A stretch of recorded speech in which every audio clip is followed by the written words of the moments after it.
Selamat siang Bapak Ibu, selamat datang di webinar siang hari ini. Webinar hari ini kita kedatangan Dr. Dwi Wulandari, SEMM CFF, CFP, yang merupakan Associate Professor dan Certified Financial Planner, beserta Bapak Nofriansyah Gunawan, Product Trainer at Paper ID.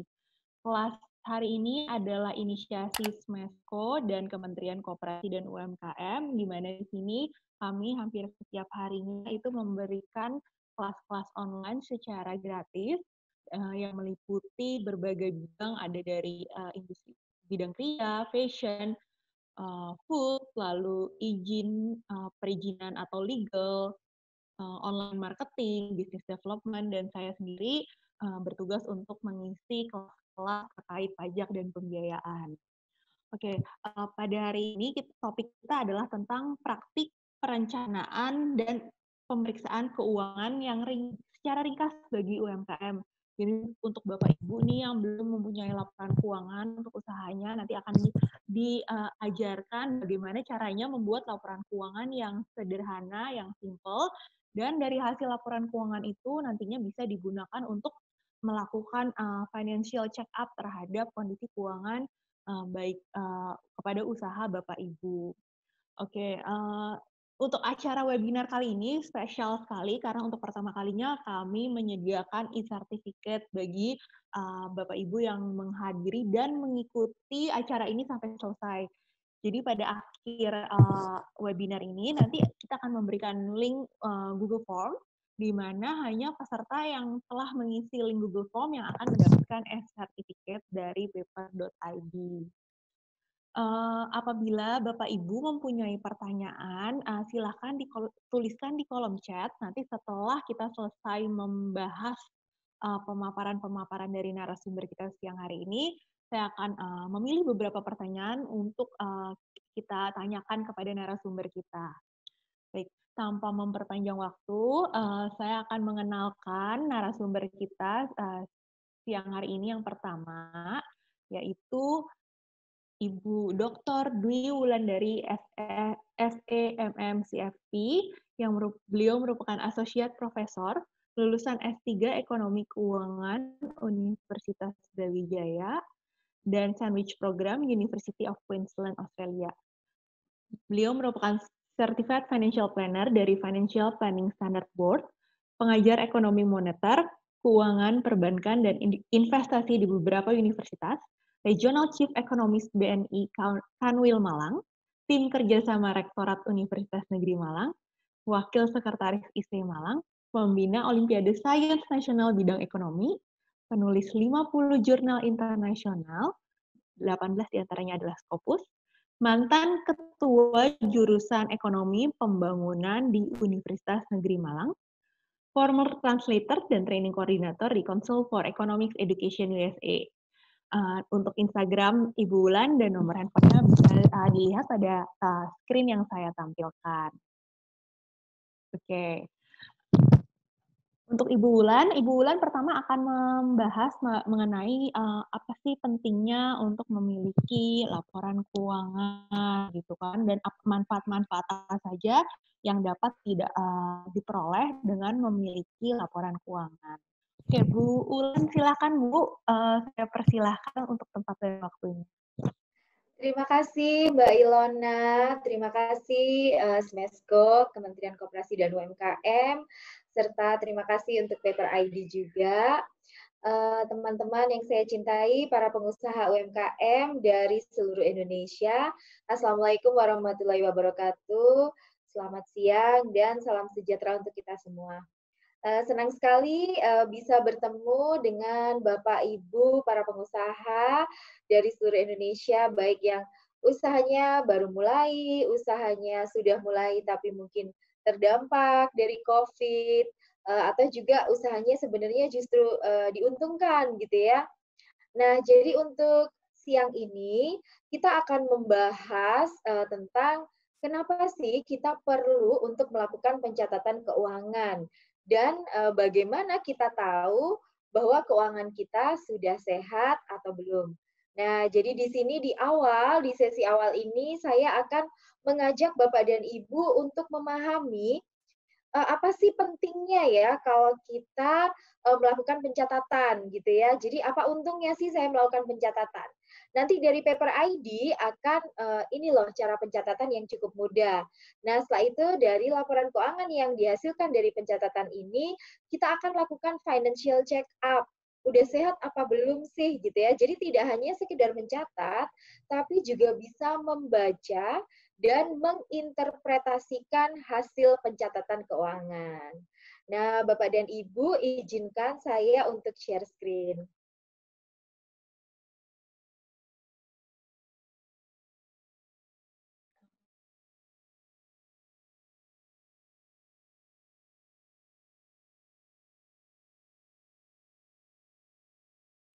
Nah, jadi tema kita hari ini adalah praktik pencatatan dan pemeriksaan keuangan secara ringkas bagi UMKM. Jadi kita yang gampang-gampang aja, Bapak dan Ibu ya, nggak susah sama sekali. Ini tadi profil saya sudah dibacakan sama Mbak Ilona. Kalau ingin kontak saya bisa ke Instagram aja ya, DM. Instagram saya di Wulandari 50181. Di situ juga banyak tips-tips keuangan karena profesi saya sendiri adalah seorang perencana keuangan, gitu ya. Nah, perencanaan keuangan itu apa? Jadi sebelum kita mikir nyatet, itu sebenarnya kita harus tahu kenapa sih saya harus mencatat? Kenapa sih saya harus mengelola keuangan? Kenapa sih saya harus merencanakan keuangan untuk sebuah usaha, ya? Nah, jadi kalau kita balik ke perencanaan keuangan, dia adalah satu proses untuk mencapai tujuan hidup kita melalui pengelolaan keuangan secara terintegrasi dan terencana. Lah kalau usaha gimana? Usaha kan pasti punya tujuan gitu ya. Entah saya misalnya punya satu gerai, pingin dalam 2 tahun gerai saya jadi 3. Dalam 5 tahun saya sudah ekspansi ke luar provinsi, misalnya seperti itu. Itu namanya tujuan. Dan tujuan ini bisa dicapai dengan lebih cepat kalau kita menggunakan perencanaan. Ya, ibarat nyetir gitu ya, dari kota yang satu ke kota yang lain, kita pakai Google Maps supaya nggak nyasar, supaya nggak belok-belok. Nah, disitulah pentingnya namanya perencanaan keuangan. Nah, perencanaan keuangan sendiri bisa untuk usaha, bisa untuk pribadi. Nah, untuk siang ini kita akan bicara yang tentang perencanaan keuangan untuk usaha. Bagi UMKM sendiri, kenapa sih kita membutuhkan perencanaan keuangan? Nah, yang pertama, supaya nanti keputusan finansial usaha saya ini ada arah dan artinya. Misal, saya mau ngambil pinjaman di bank, itu tidak serta-merta, ya yang penting mumpung ada yang minjemin. Nah, tapi kita lihat dulu bagaimana prospek usaha kita. Dengan pinjaman tadi ada bunga yang harus kita bayar. Apakah kita mampu untuk membayar bunga ini dari tambahan pendapatan yang diperoleh oleh usaha kita ketika kita menambah modal tadi? Nah, kalau enggak, ya buat apa melakukan itu? Karena jangan-jangan nanti kita cuma bayar beban bunga, sedangkan usaha kita nggak naik sama sekali. Nah, lalu dengan perencanaan keuangan, kita akan tahu nih jangka pendek efeknya bagaimana ya terhadap usaha saya, jangka panjang efeknya bagaimana. Karena bisa jadi nih, misalnya nih, oh ya udah saya ngambil barang di orang gitu ya, main ambil aja barangnya gitu. Terus tiba-tiba kita nyetok, nggak ngitung nih, entah itu nggak ngitung jumlah persediaan, nggak ngitung kira-kira permintaan pasar. Nah ternyata kita overload, lalu tagihannya harus dibayar, terus nggak bisa bayar, harus utang. Nah, utang kena bunga. Nah, jadi kemana-mana. Nah, jadi setiap keputusan itu ada efek jangka panjang dan jangka pendek. Makanya kita harus hati-hati dalam melakukan keputusan keuangan. Nah, terus pasti ingin mencapai kebebasan finansial gitu ya. Kalau bisa itu nggak ada utang gitu ya, terus ada pendapatan dari investasi. Ya meskipun kita punya usaha, kita juga masih perlu nih bisa dapat pendapatan dari investasi ya. Dan juga terproteksi dari resiko, baik diri kita sendiri maupun usaha kita. Nah, lalu setiap hari kita pasti melakukan kegiatan usaha. Laporan keuangan itu sebagai alat pengawasan dan pengendalian. Jangan-jangan aktivitas usaha saya ini nggak efisien. Jangan-jangan saya nambah tenaga kerja, hasil saya nggak nambah. Loh kok bisa? Karena dalam ekonomi kita mengenal law of diminishing marginal productivity. Nambah orang, alatnya nggak ditambah, tempatnya nggak ditambah, ternyata cuma desek-desekan aja, malah ngerumpi pegawainya ya. Jadi malah nggak menguntungkan. Makanya kita tahu nih nanti rasio aktivitas kita bagaimana. Nah, kalau kita ingin dapat bantuan atau pembiayaan atau kredit atau investor, mau nggak mau yang mereka lihat duluan adalah laporan keuangan. Bagaimana kalau nggak punya laporan keuangan? Nggak bisa. Ya sekarang bayangannya begini aja gitu ya. Saya punya duit 1 miliar. Nah, saya bisa taruh itu di instrumen keuangan yang jelas-jelas menguntungkan bagi saya, atau saya bisa tanamkan itu ke sebuah usaha, misalnya usahanya Bapak dan Ibu. Nah, bagaimana saya tahu usaha ini bisa ngasih pengembalian? Tentu saja dengan membuktikan nih, di laporan keuangannya ada, dihitung rasionya, oh pengembaliannya segini. Wah, ternyata lebih besar nih dari aset keuangan. Maka saya akan memilih mendanai usaha Bapak dan Ibu. Tapi kalau nggak punya laporan keuangan, ya bagaimana saya bisa yakin kalau saya nanam duit, duit saya balik nggak? Jangan-jangan cuma dipakai gali lubang, tutup lubang. Nah, itu ngeri juga gitu ya. Nah, begitu juga kalau misalnya kita dapat tawaran nih, yuk kita gandengan nih, collab, kerja sama. Nah, ini kita juga harus saling lihat nih, laporan keuangannya masing-masing bagaimana. Jangan-jangan misalnya dia, wah ternyata utangnya luar biasa, debt to equity rasionya tinggi banget gitu. Waduh, ngeri juga. Ketika kita collab, bukannya kita dapat untung, malah nanti kita yang harus nanggung utang-utangnya, misalnya begitu. Nah, makanya ketika sama-sama buka laporan keuangan kan transparan nih, wah ini layak nggak ya kerja sama-sama saya gitu ya. Nah, yang terakhir adalah supaya kita bisa memotivasi perhatian dan fokus terhadap perusahaan. Karena nanti ketika kita menghitung rasio keuangan, ada juga rasio itu yang standarnya bagus tidaknya akan bergantung pada industri secara keseluruhan atau dibandingkan dengan diri sendiri di masa lalu gitu ya. Jadi ada rasio yang semakin tinggi semakin baik. Nah, standarnya cuma begitu aja. Nah, berarti kalau yang tahun lalu lebih rendah dari yang sekarang, berarti sekarang kita udah improving, udah membaik. Nah, disitulah kita perlu namanya perencanaan keuangan. Nah, jangan dilupakan ada beberapa prinsip keuangan penting untuk bisnis. Ini paling sering lupa Bapak dan Ibu ya. Jadi ini sering banget lupa karena dianggap, tidak apa-apa, usaha saya masih kecil. Tidak apa-apa, wong usahanya cuma di rumah saja gitu. Nah, kalau Bapak dan Ibu bisa tertib melakukan ini dari awal, ketika skala usaha masih kecil, akan lebih mudah ketika usaha ini naik skalanya. Jadi yang pertama prinsipnya adalah pisahkan antara uang pribadi dengan usaha. Ya, tapi kan usaha saya di rumah. Nah, saya kasih contoh begini yang sering terjadi gitu ya. Jadi usaha ini laris, tiap hari tokonya banyak yang beli. Tapi begitu bayar supplier, kok nggak ada uangnya, kemana? Ternyata selama ini kalau anak bayar SPP disuruh ambil di laci. Kalau misalnya anak mau jajan disuruh ambil di laci. Jadi nggak karu-karuan gitu. Akhirnya nggak jelas apakah usaha kita itu laris sekedar laris, ataukah nggak ada profit. Nggak jelas juga kita jualan barang ini harga jualnya udah pas atau belum. Atau misalnya Bapak dan Ibu suka masak, memulai usaha catering di rumah gitu ya. Listriknya ikut rumah, airnya ikut rumah, semuanya ikut rumah. Nggak pernah dihitung. Lalu jualan produknya. Nah, karena lebih murah dari lainnya, peminatnya banyak, larislah usahanya.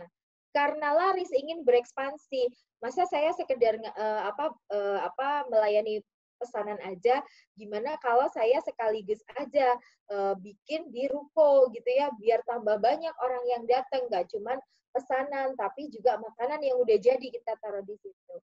Nah, begitu sudah punya ruko, kok nggak nyampe ya gitu ya, kok margin keuntungan saya nggak nyampe, kok rugi terus gitu.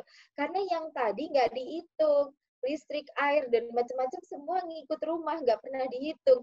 Begitu mandiri ada di ruko, kaget loh ternyata nggak nyampe. Dan tadi harga barang saya itu murah karena saya nggak ngitung biaya yang lain-lain. Nah, ini sering kejadian. Daripada kejadian seperti ini, lebih baik kita hindari. Dari sekarang, kita pisahkan uang pribadi ya pribadi, uang usaha ya usaha. Caranya gimana? Cari satu tanggal untuk membayar diri sendiri. Kan kita pengusaha, udah kerja, wajib kan dibayar. Karena tujuan kita punya usaha kan juga menyejahterakan keluarga. Jangan semua duit bisnis langsung diputer, takutnya dapur kita sendiri nggak ngebul. Kasihan nanti keluarganya ya. Nah, jadi misalnya tanggal 1 saya bayar diri saya sejumlah sekian. Dari situ saya gunakan untuk pengeluaran rumah tangga saya. Saya bikin perencanaan untuk rumah tangga saya. Untuk usaha saya bagaimana? Ya saya bikin perencanaan untuk usaha, gitu ya. 2, harus bikin budgeting atau pengeluaran untuk pengeluaran itu harus bijak gitu. Kenapa? Karena kadang kita seringkali punya pengeluaran-pengeluaran usaha itu yang sebenarnya nggak penting. Ya, apalagi dalam kondisi COVID seperti ini. Misalnya teman-teman ada biaya marketing yang nggak penting ya nggak usah dikeluarin. Kalau memang kita masih bisa dengan cara yang lain gitu. Karena kan memang harus banyak menghemat pengeluaran di saat kondisi seperti ini. Nah, terus setelah itu, setiap kali nanti kan teman-teman ada yang namanya laporan arus kas gitu ya. Nah, cash flow itu harusnya positif, apalagi dalam masa pandemi. Selalu semua orang bilang cash is king gitu ya. Punya uang tunai itu udah kayak raja karena memang bisa melakukan banyak hal dengan uang tunai. Nah, makanya dalam berusaha jangan sampai besar pasak daripada tiang gitu ya. Rumah tangga aja nggak boleh loh besar pasak daripada tiang, apalagi usaha. Bisa bangkrut nanti. Terus sisanya ini dibiayai dari mana? Dari utang, wah timbul lagi biaya modal. Ya, jadi usahakan supaya duit yang masuk harus lebih banyak daripada duit yang keluar. Nah, jangan lupa juga memiliki dana darurat atau emergency fund. Ternyata banyak pengusaha yang sekarang masih survive, dia menunggu sampai memang nanti COVID mereda gitu ya, dia bisa tetap operasi walaupun income-nya sekarang tidak banyak, karena banyak menggunakan dana darurat gitu ya. Tapi kalau selama ini memang nggak pernah punya dana darurat, semua cuma diputer untuk ekspansi usaha, bahaya gitu. Karena apa? Karena kalau misalnya nih dalam kondisi pandemi, Bapak dan Ibu sebenarnya yakin bisnis saya itu akan baik-baik aja kalau pandeminya udah berkurang. Tapi untuk menunggu dari sekarang sampai pandeminya berkurang, terus kita nutup usaha. Memulai usaha yang baru, mengembalikan kepercayaan konsumen, orang supaya datang terus sama kita itu tidak mudah. Nah, makanya kita sekarang bisa nih sambil menunggu pandeminya selesai tetap beroperasi, mungkin untungnya juga nggak banyak, nggak apa-apa, tetap jalan dulu. Nah, terus dari mana ini? Dana darurat, ya. Jangan lupa selalu melakukan proteksi pendapatan dan tempat usaha. Nah, jadi contohnya nih, misalnya tempat usaha kita ada di perkampungan, agak berdesak-desakan, begitu kan rawan sekali, korsleting macam-macam. Kita ambil asuransi gitu ya. Dan rata-rata memang tidak terlalu mahal sebenarnya ya untuk asuransi-asuransi, misalnya untuk proteksi tempat usaha tadi ya. Terus bagaimana kalau misalnya ada kerusuhan, tiba-tiba kita punya kafe, kita punya restoran, dirusak sama demo-demo itu ya, kan banyak aja terjadi seperti itu. Akhirnya kalau ada insurance akan lebih mudah. Nah, baru kalau 1, 2, 3, 4, 5 itu udah beres, nah baru nih mikir kita diversifikasi, kita ekspansi usaha. Kenapa? Karena kita amankan dulu nih yang atas-atas tadi, karena namanya ekspansi usaha atau diversifikasi itu seperti orang berinvestasi, bisa untung, bisa rugi. Ya kan? Kita berpikir kalau buka gerai lagi, wah orang tambah banyak yang datang. Tapi kita lupa nih, misalnya gerai tersebut berdesak-desakan di satu kota. Pakai hukum supply demand gitu ya. Ternyata orang yang mau barang kita juga nggak banyak. Akhirnya menambah gerai bukannya nambah untung, tapi malah buntung. Nah, kalau ini ternyata dana-dana yang atas itu nggak ada, ini sangat berbahaya. Nah, itulah prinsip-prinsip keuangan untuk bisnis. Nah, tadi saya bilang cash flow itu kan harus positif. Terus bagaimana saya bisa mengatur cash flow usaha saya supaya tetap positif gitu. Nah, dari awal memang kita harus budgeting. bikin perencanaan keuangan dengan tepat gitu. Jadi sebenarnya pendapatan saya itu nanti dari mana saja, lalu pengeluaran saya untuk apa saja. Adakah pengeluaran ini yang bisa di-cut? Adakah pengeluaran ini yang bisa kita cari substitusinya? Ya, contoh nih apalagi kondisi pandemi, misalnya pengeluaran untuk meeting, misalnya usaha kita itu butuh investor, ada pengeluaran untuk meeting. Ya kalau biasanya Starbucks sekarang kita turun deh ke kopi kenangan misalnya begitu. Karena apa ya? Karena kondisinya memang kurang baik, mungkin usaha kita tidak selancar biasanya. Nggak apa-apa, tetap bisa melakukan dengan substitusi tadi. Pastikan cash in lebih besar daripada cash out. Nah, makanya kan dengan pencatatan keuangan kita tahu nih, sebenarnya kita pada saat jual barang itu apakah dibayarnya langsung, ataukah ada jeda. Nah, jedanya berapa, kelancarannya bagaimana. Nah, ini kita memastikan nih supaya duit masuk itu ada terus daripada kita keluarin duit tadi. Nah, makanya kalau misalnya teman-teman punya keuntungan, ya alokasikan dengan baik gitu ya. Terlalu ekspansif juga akan berbahaya karena ada resiko. Tapi kalau duit dibiarkan nganggur juga sayang karena ada kesempatan untuk menciptakan profit. Nah, makanya kalau direncanakan itu akan lebih baik. Nah, utamakan bagi orang-orang yang bayar di depan nih, entah itu dikasih diskon, entah itu dikasih potongan. Tapi kalau ada orang-orang yang memang suka bayar duluan, ini kan sebenarnya keuntungan bagi kita. Nah, jangan lupa juga untuk memisahkan rekening pribadi dan rekening usaha karena kalau Bapak Ibu nanti mengajukan pinjaman misalnya atau ingin ada investor, maka yang dilihat adalah pengeluaran-pengeluaran usaha kita. Ya. Jadi kalau misalnya pengeluaran usaha kita tiba-tiba kok ada pengeluaran misalnya beli tas mahal, nah nanti yang mau ngasih kredit mikir nih, loh kok bisa ada pengeluaran gini di situ? Karena apa? Ternyata rekeningnya nggak dipisah. Nah, karena untuk kalau dipisah itu nanti jelas nih akuntabilitas sebenarnya duit usaha saya itu untuk apa saja. Nah, makanya kalau yang pribadi kita biayai dengan uang pribadi. Nah, kalau bikin laporan nanti dengan teliti ya. Jadi nanti diajarin sama Paper ID bagaimana sih kita bisa bikin laporan seperti ini. Dan tentu saja kita harus melakukan semuanya dengan komitmen kuat. Kita harus punya mindset bahwa cash flow yang positif itu baik untuk usaha kita. Jadi jangan sampai ala usaha saya kecil, ala ini uang saya sendiri. Jangan begitu ya. Jadi bagaimana yang kecil bisa besar kalau kita tidak disiplin dalam mengatur keuangan. Nah, laporan keuangan sederhana yang harus dimiliki oleh UMKM itu apa saja sih? Nah, nanti sebenarnya teman-teman bisa praktek langsung dengan Paper ID.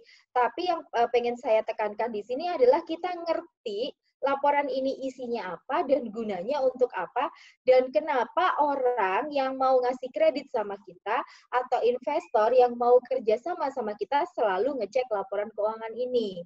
Ya, nah jadi ibarat gini loh ya, kalau saya karena saya individu, kalau saya mau kerja, mau ngelamar kerjaan, kan saya bawa kurikulum vitae, ya kan? Tadi misalnya dibacakan sama Mbak Ilona itu kurikulum vitae saya yang singkat tuh.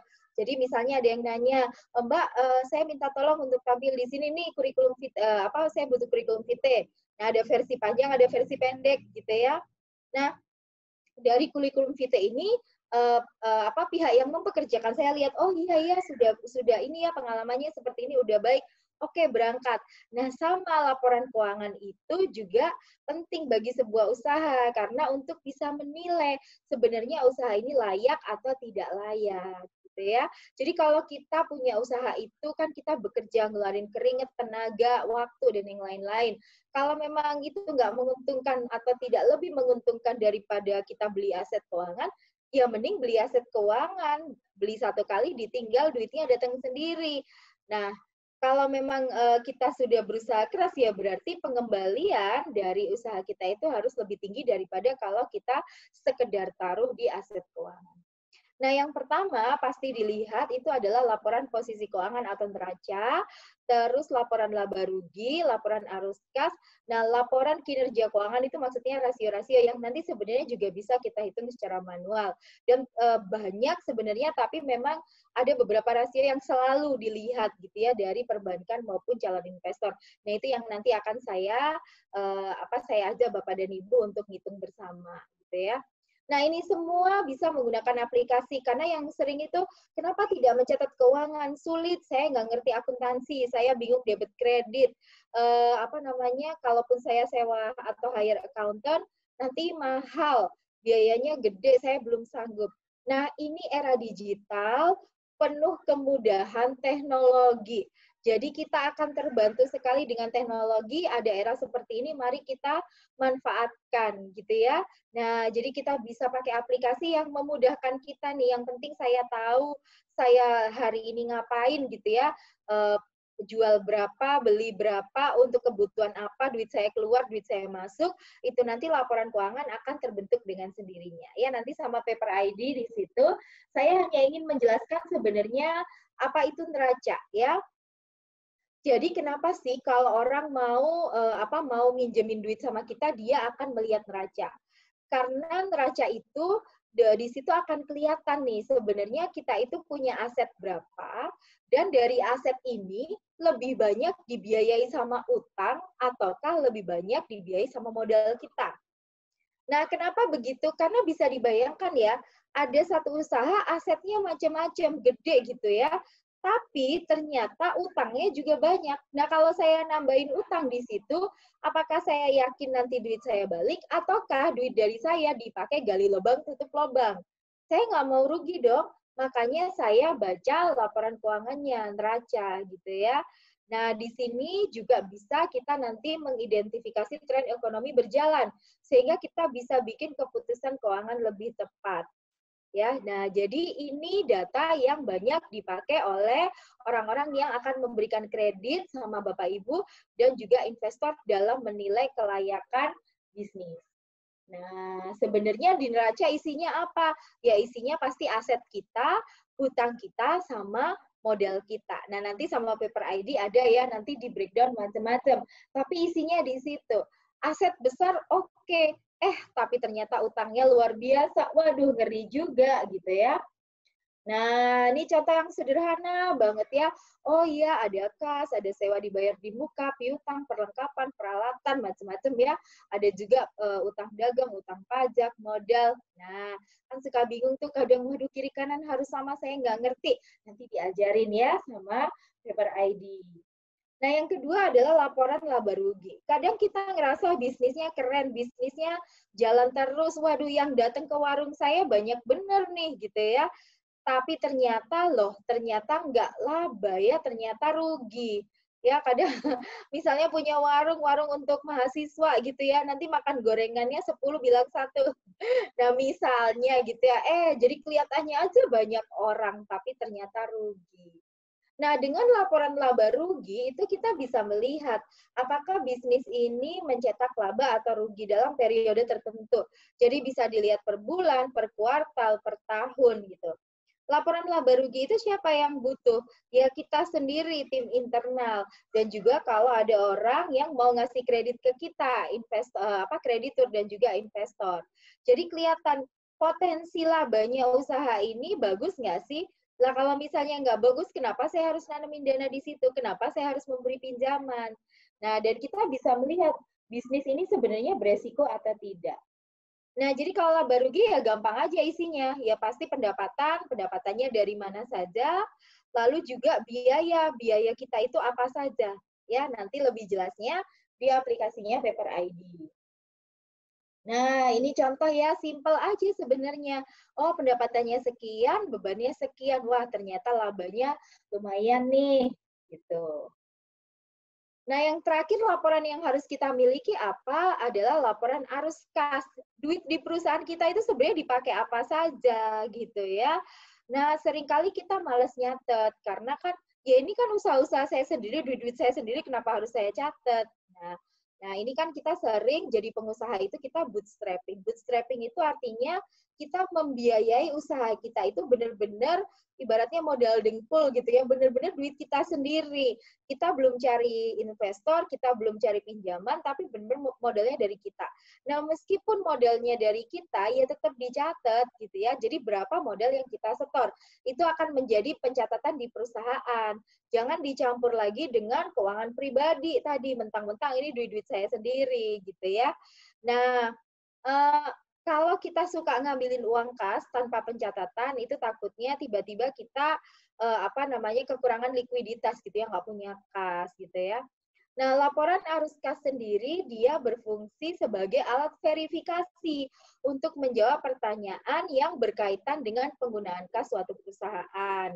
Nah, selain itu, laporan arus kas itu adalah penghubung kecocokan antara dua elemen laporan keuangan yang lain, yaitu laporan laba rugi dan neraca. Nah, jadi biasanya tiga ini satu set ya. Nah, contoh jadi misalnya cuman arus kas masuk, duit masuk apa aja, terus duit keluar apa aja. Nah, apakah terjadi penambahan kas gitu ya. Jadi bisa ketahuan nih kas awal dan kas akhirnya itu berapa. Nah, jadi kelihatan nih makanya cash inflow harus lebih besar daripada cash outflow. Nah, nanti setelah nanti praktek sama paper ID, kita akan melakukan analisis kinerja keuangan. Nanti langsung kita praktekkan ya. Jadi ini kita namanya melakukan financial check up untuk usaha. Saya sering ngasih contoh gini, kenapa sih harus check up gitu? Jadi kita merasa baik-baik aja, sehat-sehat aja, merasa nggak ada masalah, tiba-tiba suatu hari kolaps nggak bisa jalan gitu. Nah, begitu dicek ke rumah sakit, ternyata asam urat kita udah tinggi. Loh, tapi selama ini saya nggak ada gejala, makanya saya nggak check up. Nah, ini sering terjadi dalam keuangan juga.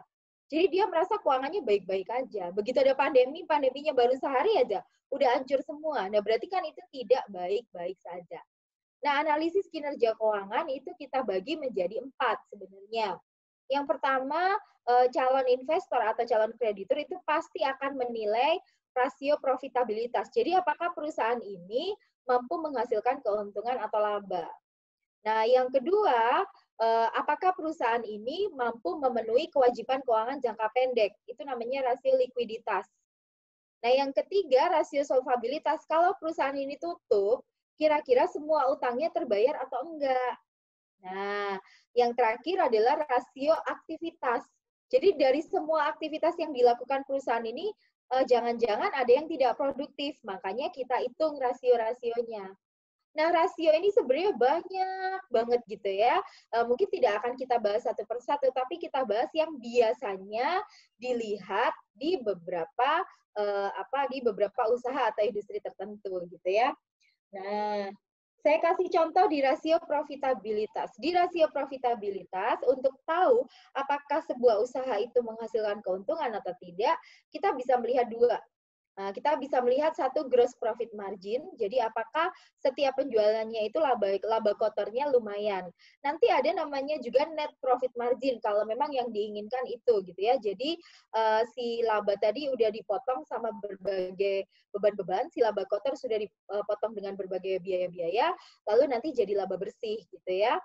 Nah, untuk rasio profitabilitas itu angkanya adalah semakin besar itu semakin baik. Nah, kalau mau tahu bagus atau tidaknya, memang kita harus bandingkan dengan perusahaan lain di industri yang sama. Atau bandingkan dengan diri sendiri di masa lalu. Nah, kalau kita udah meningkat, ya berarti meningkat. Gitu ya. Nah, return on asset. Nah, jadi dia melihat performa bisnis kita dibandingkan kompetitor dari industri sejenis. Jadi dari total aset kita itu akan kelihatan menghasilkan berapa sih profitnya. Gitu ya. Nanti diajarin kok cara ngitungnya. Jadi jangan khawatir, ini semua nanti ada prakteknya. Nah, tentu saja kalau kita lebih tinggi dari yang lain, wah ini berarti profitable. Saya bisa nih nanam di sini, dana di sini, atau saya bisa ngasih kredit. Nah, terus rasio likuiditas gitu ya. Biasanya yang paling sering dilihat itu dua rasio. Yang pertama adalah current ratio, yang kedua adalah quick ratio. Nah, jadi current ratio itu kita melihat tadi di neraca kan ada yang namanya aktiva. Nah, itu kan ada yang lancar nih, aktiva lancar ya. Nah, dari aktiva lancar tadi atau yang liquidnya cepat, kita bagi dengan hutang-hutang lancar. Nah, jadi logikanya kalau si rasio ini semakin besar, berarti kan dia bisa bayar utang tanpa masalah, nggak ada masalah. Nah, yang bahaya kalau rasionya di bawah 1. Berarti dia kekurangan uang tunai gitu ya. Dan kalau kita ngasih utang sama dia, kemungkinan dia nggak akan bayar karena current rasionya rendah. Cuman kalau current rasio ini ketinggian, misalnya di atas 3, itu nggak sehat juga. Kenapa? Berarti dana menganggurnya di usaha gitu terlalu banyak. sayang, dana menganggur itu kan harusnya diputer nih, jangan diem aja di situ. Lebih baik digunakan untuk hal-hal yang dapat memajukan usaha. Nah, yang kedua adalah quick ratio. Bedanya sama yang current apa? Kita keluarkan persediaan gitu ya. Karena kan persediaan itu nggak seliquid yang lain-lainnya gitu ya. Jadi aktiva lancar tadi kita kurangi sama persediaan, kita bandingkan sama hutang lancar. Nah, jadi persediaan itu kan kadang likuiditasnya kecil karena kan belum tentu laku gitu ya, belum tentu cepat diputar. Nah, di sini dua rasio ini sama. Kalau semakin tinggi itu likuiditas semakin baik, tapi juga jangan terlalu tinggi karena berarti kebanyakan duit yang menganggur. Nah, lalu yang ketiga adalah yang biasa dilihat solvabilitas. Kalau si usaha ini tutup, nanti bisa nggak dia melunasi semua kewajiban. Jadi kita bandingkan utang sama aset gitu ya. Nah, jadi utang ini tercover nggak sama si aset. Kalau semakin kecil, maka semakin aman ya. Kalau di aset ini itu nilainya semakin kecil, berarti kita aman untuk ngasih dana ke usaha ini. Kita juga bandingkan, bisa bandingkan debt to equity ratio. Jadi utang kita bandingkan sama modal, ya. Jadi usaha itu ya punya utang itu kan wajar. Cuman kalau utangnya ketinggian, debt to equity rasionya tinggi, berarti di sini usaha itu memajukan diri dari tumpukan utang. Lah kalau tiba-tiba pasarnya bergejolak, kalau tiba-tiba ada COVID, kalau tiba-tiba ada perubahan, bagaimana? Pasti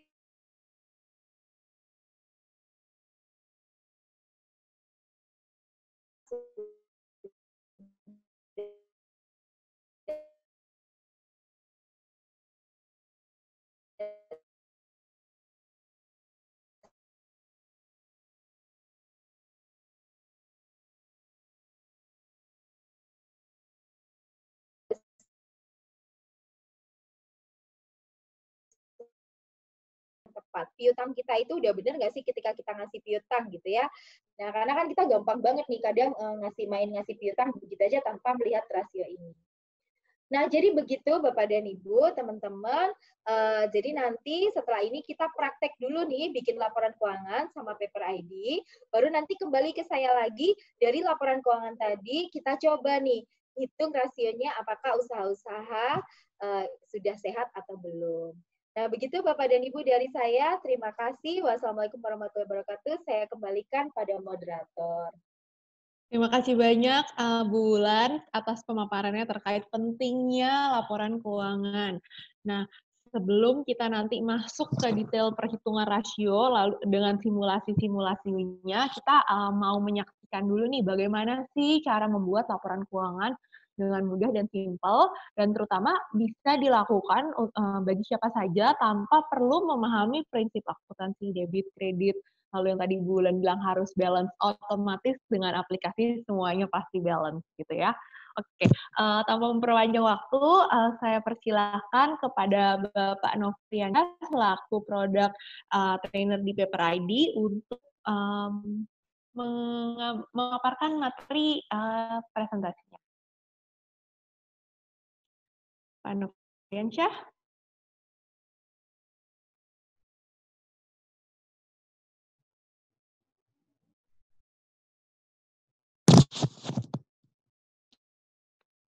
Halo. Oh, nggak bisa unmute. Oke, sebentar, Pak. Oh.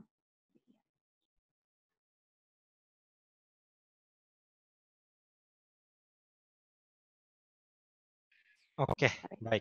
Oke, Ya, sudah. sudah. Oke. Siap. Terima kasih Ibu Ilona atas waktu dan kesempatannya. Dan juga tadi terima kasih juga kepada Ibu Dwi Londari sudah membuka sesi kita kali ini. Jadi seperti yang dijelaskan barusan, jadi di sesi saya ini saya akan mencoba mempraktekkan lah cara membuat laporan keuangan seperti tadi yang dicontohkan ada laporan laba rugi, neraca keuangan, neraca saldo dan sebagainya. Begitu. Jadi pada kesempatan ini kita akan mencoba nih mempraktekannya bagaimana dan juga cara menghasilkannya bagaimana begitu. Jadi mohon izin kepada teman-teman, saya izin share screen lagi sebentar. Oh ini disable juga nih partisipan screen sharingnya. Boleh diinin Mbak Ibu Elena, mohon maaf. Oke, sebentar. Ya, oke.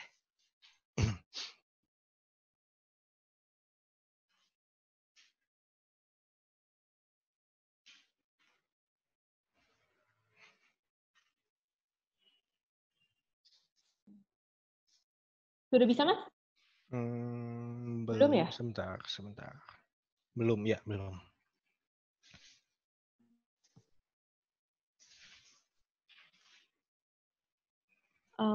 Kepada host, Mas Syukron, bisa tolong dibuka aksesnya untuk screen sharing?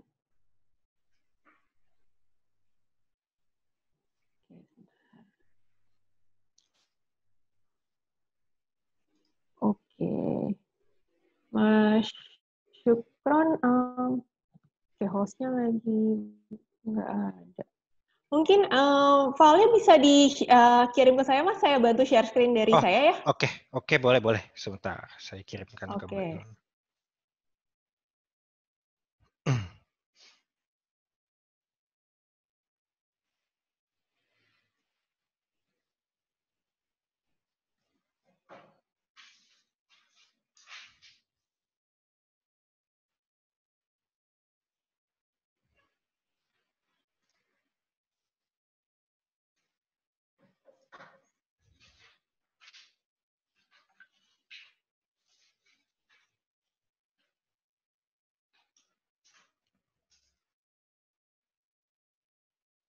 Oke. Sudah saya share link, sudah bisa dibuka kan, Mbak?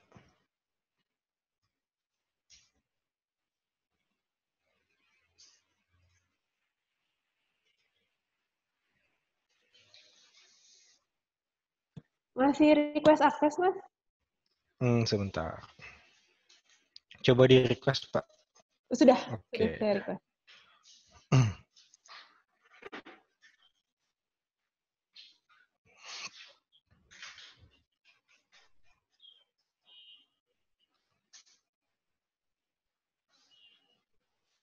Oke.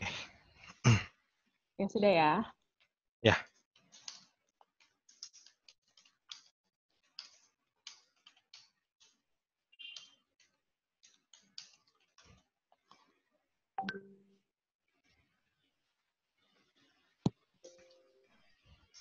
Oke.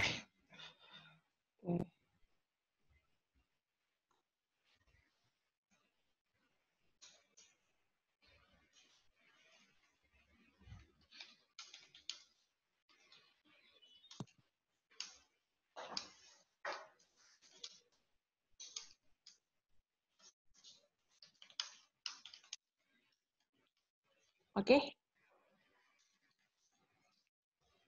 Oke, baik. Ya. Jadi jadi ini tadi materinya yang akan coba saya sampaikan.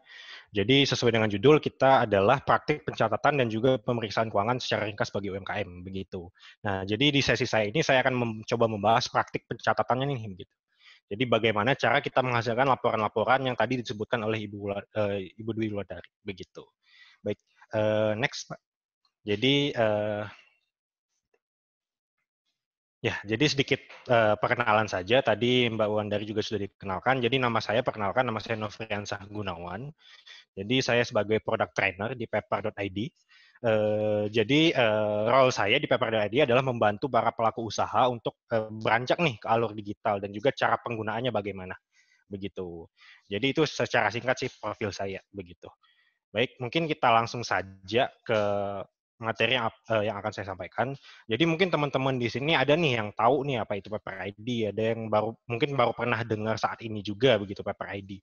Jadi mungkin saya jelaskan sedikit. Boleh di next, Mbak? Ya.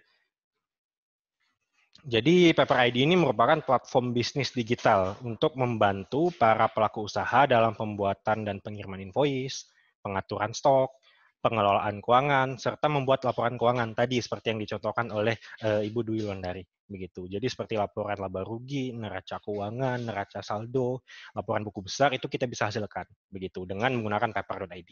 Begitu. Next. Jadi di slide selanjutnya sedikit background.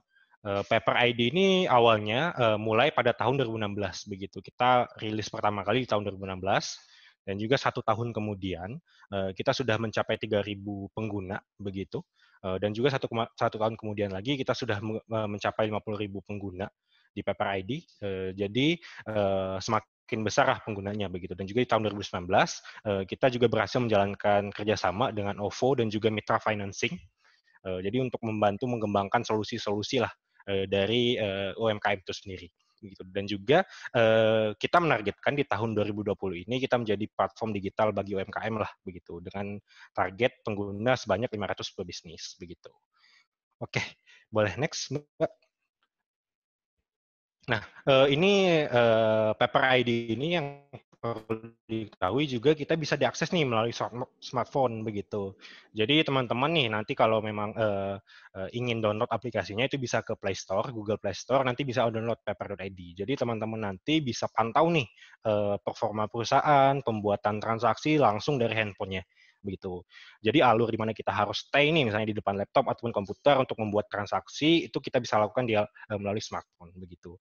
Dan juga kita mendukung sistem pembayaran atau payment point begitu. Jadi dari sisi customer-nya teman-teman nanti itu bisa bayar langsung sebenarnya menggunakan payment point ini begitu. Dan juga salah satu fitur unggulan kita adalah kita punya fitur yang namanya one click share begitu. Jadi dengan kita one click share ini kita bisa kirim nih invoice-nya melalui WhatsApp, Line ataupun platform-platform komunikasi lainnya begitu. Baik, next Mbak, mohon maaf.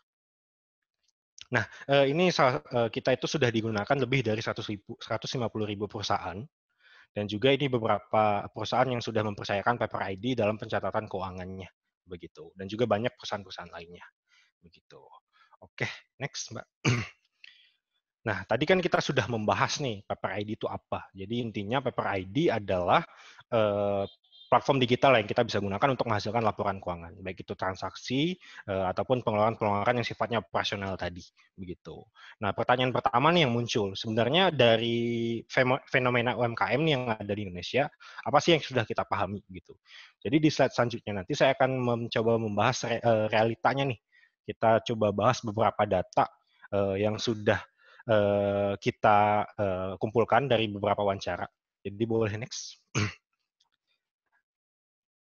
Nah, Paper ID ini kemarin waktu bulan Juni kita berkesempatan untuk mewawancarai Direktur Aplikasi dan juga Tata Kelola Ekonomi Digital, Pak Imam, begitu. Jadi berdasarkan data yang beliau sampaikan, itu jumlah total UMKM di Indonesia itu telah mencapai 62 juta begitu. Namun baru sekitar 12,9% ya atau 8 juta yang sudah memanfaatkan fitur-fitur ataupun platform digital ini ataupun go online begitu.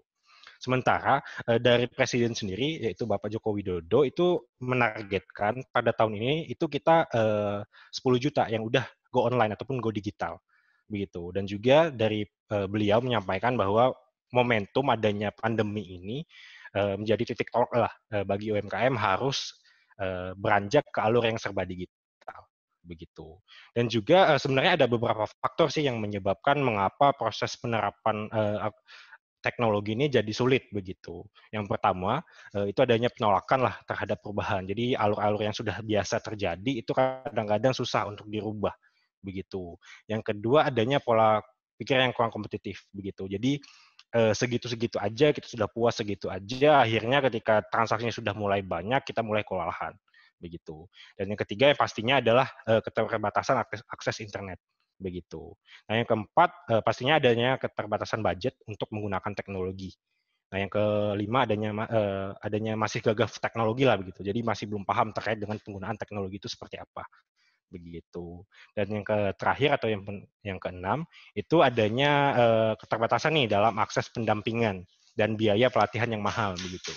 Nah, role saya di sini nih begitu. Saya ngebantu UMKM untuk menggunakannya itu caranya bagaimana begitu. Dan juga di slide selanjutnya akan saya coba contohkan nih. Ini ketika kita buat ini itu akan menghasilkan apa? Bagaimana cara membuatnya begitu.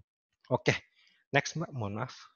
Nah, dari data di cek realita ini, timbullah pertanyaan lagi begitu. Bagaimana? Kenapa UMKM itu harus go digital begitu? Alasannya kenapa? Kenapa kita harus go digital begitu? Next.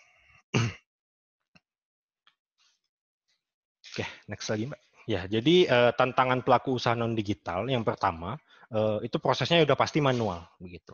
Jadi pencatatan pendapatan, pengeluaran itu udah pasti manual dan juga pastinya akan memakan waktu untuk ini. Karena semuanya berbasis kertas ataupun manual. Dan juga karena proses yang manual ini otomatis pembukuannya akan membuat kita sering salah mengambil keputusan begitu. seperti yang yang Ibu Dwi sampaikan tadi. Kapan kita harus meminjam, ataupun kapan kita tidak harus untuk meminjam, begitu. Nah, yang kedua, adanya potensi piutang usaha itu telat dibayar, begitu. Karena proses yang manual tadi, ada potensi di mana dokumen tercecer, dokumen hilang, lalu berantakan, begitu. Akhirnya menyebabkan keterlambatan lah kita dalam melakukan penagihan kepada customer-nya kita, begitu. Next.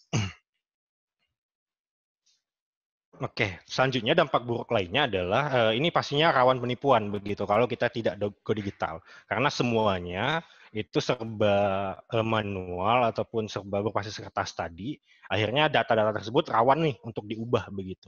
Jadi berdasarkan data selama COVID-19 ini, Kemenkop dan UKM mencatat 268 keluhan atas kasus seperti ini, seperti hutang piutang, sewa menyewa hingga terjadinya penipuan.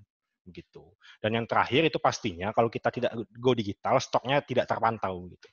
Jadi ketika kita ingin melihat stok, otomatis kita harus ke gudang dulu nih ngelihat sisa stok ada berapa. Tapi dengan kita go digital, kita bisa pantau nih melalui aplikasi sisa stok ini ada berapa, sisa ini ada berapa.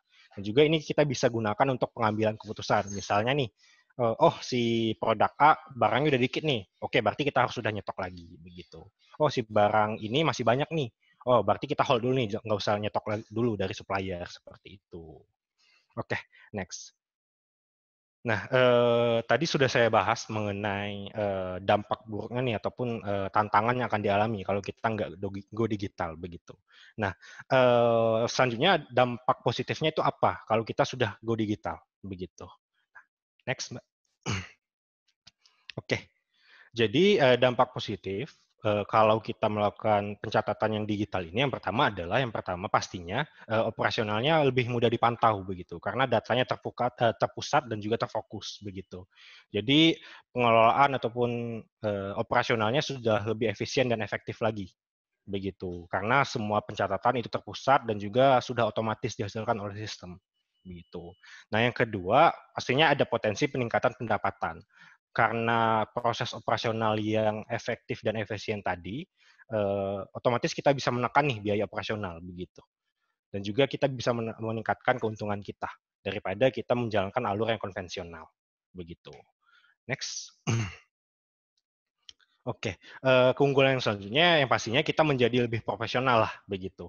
Karena dengan kita menggunakan platform ini kita bisa unduh semua dokumennya, dan juga kalau kita butuhkan itu untuk seperti yang Ibu Wulandari bilang tadi, kalau memang kita butuh adanya collaborate nih ataupun kerjasama dengan perusahaan lain, kita ada data tersebut dan juga datanya rapi begitu. Kalau kita mau menagihkan, kita punya nih dokumen penagihannya dan juga datanya rapi begitu. Jadi yang pastinya kita menjadi lebih profesional dengan kita go digital. Nah, yang keempat pastinya selain itu membantu diri kita sendiri, kita juga membantu meningkatkan pertumbuhan ekonomi nasional begitu. Jadi dengan menjamurnya marketplace nih, jadi UMKM itu bisa meningkatkan keuntungannya sebesar 160% dikabarkan begitu. Dan juga dengan kita melakukan digitalisasi ini, menurut laporan Deloitte, itu akan memberikan stimulus sebesar 2% untuk pertumbuhan ekonomi Indonesia di tahun 2020 begitu. Jadi intinya selain kita membantu diri kita sendiri nih, membantu usaha kita sendiri, kita juga ikut turut membantu Indonesia dalam perkembangan pertumbuhan ekonominya. Begitu. Baik, next Mbak Ilona. Oke, nah selanjutnya muncul nih pertanyaan lanjutannya. Peran Paper ID ini di mana begitu? Bagaimana kami bisa membantu bisnis UMKM begitu? Nah, next Mbak, mohon maaf.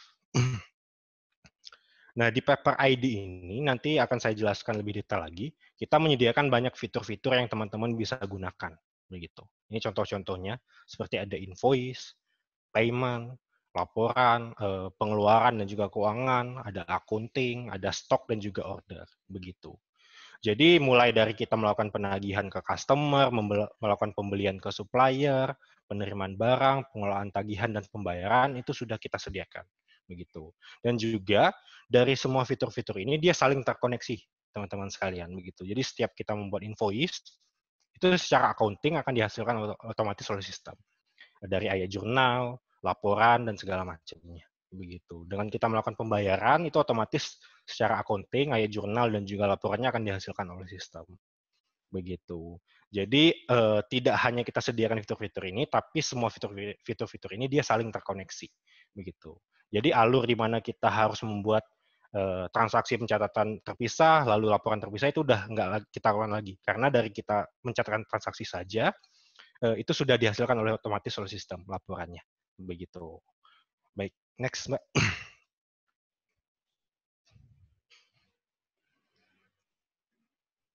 Oke, jadi perencanaan awal eksekusi Go Digital ini adalah yang pastinya seperti yang Ibu Dwi Wulandari bilang tadi, dengan kita melakukan proses digitalisasi ini sebenarnya kita nggak perlu nih punya latar belakang pendidikan di bidang akuntansi, begitu.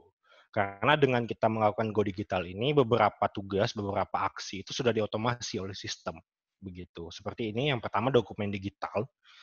Jadi kwitansi dan juga invoice itu kita lakukan secara digital. Kita bisa unduh, lalu kita bisa share invoice tersebut melalui SMS, email, ataupun WhatsApp. Begitu. Dan juga secara inventaris ataupun manajemen stok itu sudah digitalisasi juga. Jadi kita bisa melacak nih, ini keluarnya kapan, masuknya kapan, sisa tanggal sekian kapan, sisa hari ini stoknya berapa. Begitu. Dan juga secara akuntansi, ini akan rekonsiliasi otomatis juga, seperti yang saya bilang di slide sebelumnya. Ketika kita buat transaksi, itu piutangnya akan rekonsiliasi. Ketika kita buat pembayaran, juga piutangnya akan rekonsiliasi. Ketika kita buatkan biaya, itu otomatis laporannya akan dihasilkan. Gitu. Dan juga yang keempat, kita sediakan namanya fitur pembayaran digital, teman-teman. Jadi pembayaran digital ini maksudnya kita sediakan nih payment point bagi customer-nya kita, customer-nya teman-teman, agar bisa membayar transaksi tersebut dengan berbagai macam metode pembayaran. Begitu. Nanti di slide selanjutnya akan saya bahas lebih lanjut. Gitu. Next, Mbak Ilona. Oke, jadi sebentar. Ini request akses lagi. Boleh diklik request akses, Mbak Ilona. Jadi ini saya ada sedikit video mengenai ini pencatatan ataupun pembuatan salah satu dokumen lah yang ada di paper.id.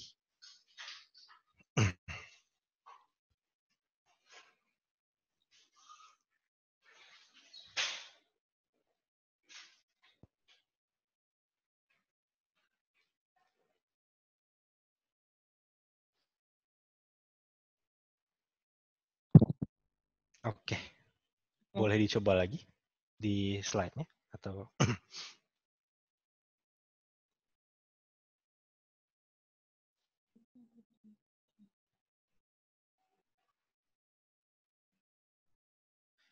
Masih request akses. sebentar.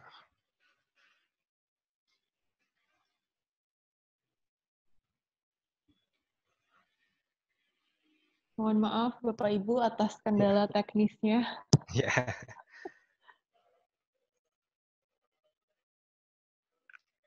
Oke. Oke. Coba lagi ya. Oke. Oke, langsung dari PPT-nya aja nggak masalah sih. Oke, boleh, nggak apa-apa. Nggak apa-apa ya. Ya.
Oke, baik, boleh kembali ke slide-nya, Mbak.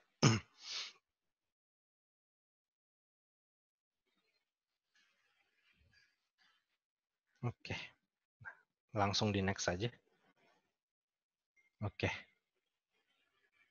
Nah, tadi kita sudah perlihatkan nih cara pembuatan invoice nih, salah satu tindakan yang kita bisa lakukan dengan menggunakan paper.id begitu.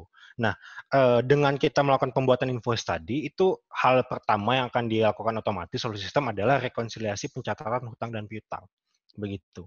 Jadi dari invoice yang kita terbitkan tadi, itu sistem akan otomatis nih mencatatkan penjurnalannya, baik itu hutang ataupun piutangnya begitu. Dan juga kita secara fitur itu kita sediakan dashboard khusus untuk masing-masing mitra kita. Jadi kita bisa lihat nih, oh hutang si A berapa, piutang si B berapa, seperti yang ada di gambar. Begitu. Jadi dashboard ini itu nilainya akan otomatis dihasilkan oleh sistem. Kita tinggal akses saja. Dari kita input invoice tadi, itu sudah otomatis ini dihasilkan. Oke, boleh next. Nah, selain tadi rekonsiliasi piutang dan hutang yang otomatis dihasilkan sistem, itu otomatis juga kita mencatatkan pergerakan stoknya, begitu. Jadi dari kita membuat invoice tadi, itu stoknya sudah bergerak. Dia akan berkurang dari persediaan kita. Jadi nanti di sini teman-teman bisa lihat itu ada kuantitasnya. Jadi setiap hari kita bisa pantau lah, oh si ini sisa berapa, si produk ini sisa berapa, begitu. Boleh di next, Mbak. Nah, ini jadi nominal stoknya itu otomatis akan menyesuaikan dengan transaksi yang dilakukan. Ketika kita buat pembelian nih kepada supplier, itu stoknya akan bertambah. Ketika kita buat penjualan nih kepada customer, itu stoknya akan berkurang otomatis. Begitu. Boleh next. Oke, dan juga kita sediakan namanya dashboard persediaan dan juga multi warehouse. Jadi nanti dari teman-teman itu bisa pantau nih kalau memang punya lebih dari satu gudang. Oh, saya mau pantau nih di gudang A, itu sisanya ada apa aja. Lalu di gudang B saya mau pantau juga sisanya ada berapa aja. Jadi nanti bisa dipantau nih quantity dan juga nilainya ada berapa, seperti yang ada di gambar begitu. Jadi kita bisa pantau nih. Oh, si air mineral nih sisa 10 dengan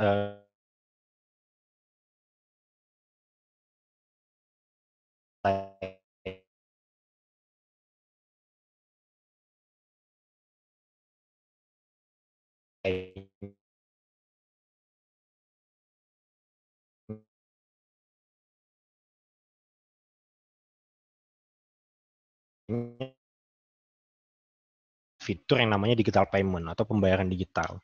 Jadi digital payment ini dia akan rekonsiliasi dengan invoice penjualan begitu. Jadi kalau teman-teman nih ingin menyediakan metode pembayaran yang berbeda nih dari misalnya bank transfer, itu bisa menggunakan fitur ini. Jadi dari invoice yang kita bisa share tadi melalui email, WhatsApp, dan juga SMS tadi, itu dari sisi customer bisa langsung melakukan pelunasan sebenarnya dari sana. Begitu. Kita sediakan 5 metode pembayaran di sini.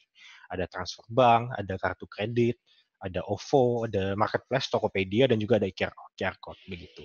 Jadi dari aplikasi ini, itu teman-teman bisa buatkan payment point buat customer-nya. Begitu. Jadi kalau ada customer yang mau bayar pakai OVO, bisa pakai ini. Ada yang mau bayar pakai kartu kredit, oh bisa pakai ini, begitu. Nah, dan juga sesuai dengan judulnya, digital payment ini dia akan rekonsiliasi dengan invoice penjualan, begitu. Jadi status invoice nih, ketika kita buat tadi yang awalnya masih piutang, ketika customer kita melakukan pembayaran nih pakai fitur ini, itu otomatis sistem akan mencatatkan rekonsiliasinya.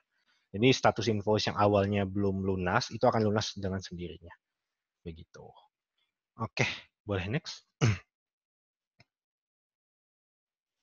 Oke, jadi selain tadi rekonsiliasi piutang hutang, lalu ada digital payment dan stok, otomatis juga akan dihasilkan yaitu laporan keuangannya, begitu. Seperti neraca keuangan tadi yang dicontohkan oleh Ibu Wulandari, lalu ada neraca saldo dan juga laporan laba rugi. Nah, ini sudah dihasilkan otomatis oleh sistem. Jadi kita tinggal input transaksi saja, itu sistem akan bekerja dengan sendirinya untuk menghasilkan laporan-laporan ini, begitu. Nah, ini kayaknya saya sudah bisa share screen sih, Mbak Ilona. Saya mohon izin ya untuk share screen. Jadi untuk penyampaian melalui PPT sudah saya lakukan. Jadi selanjutnya saya akan mencoba mempraktekkan nih proses pembuatannya bagaimana, begitu. Oke. Nah, ini saya izin share screen. Oke, sudah kelihatan ya? Baik. Ya, jadi kira-kira seperti ini, teman-teman. Ya, jadi kira-kira seperti ini tampilannya, teman-teman. Paper.id. Jadi kalau bisa dilihat, ini fitur-fiturnya banyak, menu-menunya banyak. Jadi seperti ini kita sediakan namanya menu mitra. Jadi semua mitra kita bisa catatkan nanti di sini, baik itu supplier ataupun klien kita. Lalu ada juga produk di sini. Jadi nanti teman-teman bisa catatkan juga produknya di sini. Tadi seperti yang ada di slide. Di sini ada kuantitasnya, kita bisa pantau per harinya. Begitu. Jadi semua produk, baik itu jasa ataupun produk fisik seperti yang dicontohkan ini, itu bisa dicatatkan di sini. Begitu. Nah, ini kita coba contohkan nih. Tadi kan sudah kita bahas ya melalui slide. Ini akan membuatkan laporan secara otomatis, lalu akuntingnya juga otomatis dihasilkan. Nah, mungkin kita contohkan beberapa transaksi nih yang biasa terjadi lah di dalam operasional suatu usaha. Begitu. Misal nih, kita ada pembelian nih ke supplier. Ini misalnya kalau saya cek stoknya si susu Ultramilk nih, ini 0 nih begitu. Oke, karena 0, kita mau nyetok barang lagi nih kepada supplier begitu. Nah, di sini kita sediakan menu yang namanya invoice. Nah, invoice ini ada invoice penjualan dan invoice pembelian. Nah, ini sesuai dengan namanya masing-masing. Invoice penjualan ini berarti kita melakukan penjualan. Kalau kita ingin nyetok barang tadi, seperti yang saya sebutkan, kita berarti pakai invoice pembelian. Oke, baik, kita coba kita buat invoice pembelian. Oke, saya mau nyetok barang lagi nih karena stoknya udah habis misalnya seperti itu. Kita tinggal buat invoice pembelian, di sini klik. Nomor invoice-nya bisa diedit, lalu logo kita bisa tambahkan juga, lalu tanggal invoice-nya kita bisa pilih. Nah, ini pemasoknya kita pilih juga, misalnya dari toko Tama misalnya, begitu. Nah, ini produknya kita masukkan nih. Tadi kita ingin beli ataupun nyetok barang berupa susu Ultramilk. Nah, ini kita tinggal pilih susu Ultramilk, begitu. Nah, ini kita tinggal lengkapi aja sebenarnya. Deskripsinya, kalau ada deskripsi tambahan, kita bisa tambahkan, terus kuantitasnya yang kita mau beli berapa. Begitu. Misalnya nih, saya mau beli 20, begitu, 20 dus. Begitu. Nah, ini ada diskon juga yang kita bisa isi, dan pajaknya juga. Begitu. Ada juga catatan dan juga syarat ketentuan, tadi seperti yang dicontohkan di video, kita bisa lengkapi di sini. Begitu. Misalnya kalau catatan ini kita isi dengan atas nomor PO sekian, misalnya seperti itu. Ataupun syarat ketentuannya kita bisa isi juga. Gitu. Tanda tangan gambarnya pun kita bisa unggah juga di sini.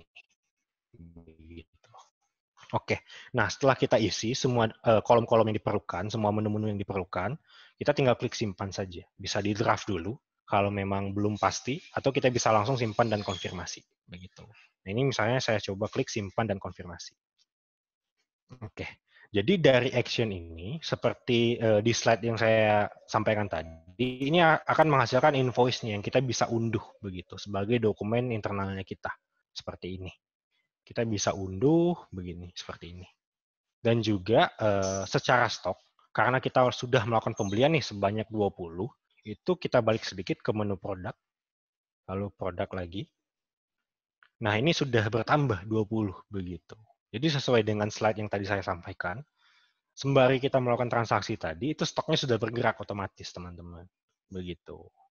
Nah, ini contoh kita melakukan pembelian nih ke supplier. Begitu.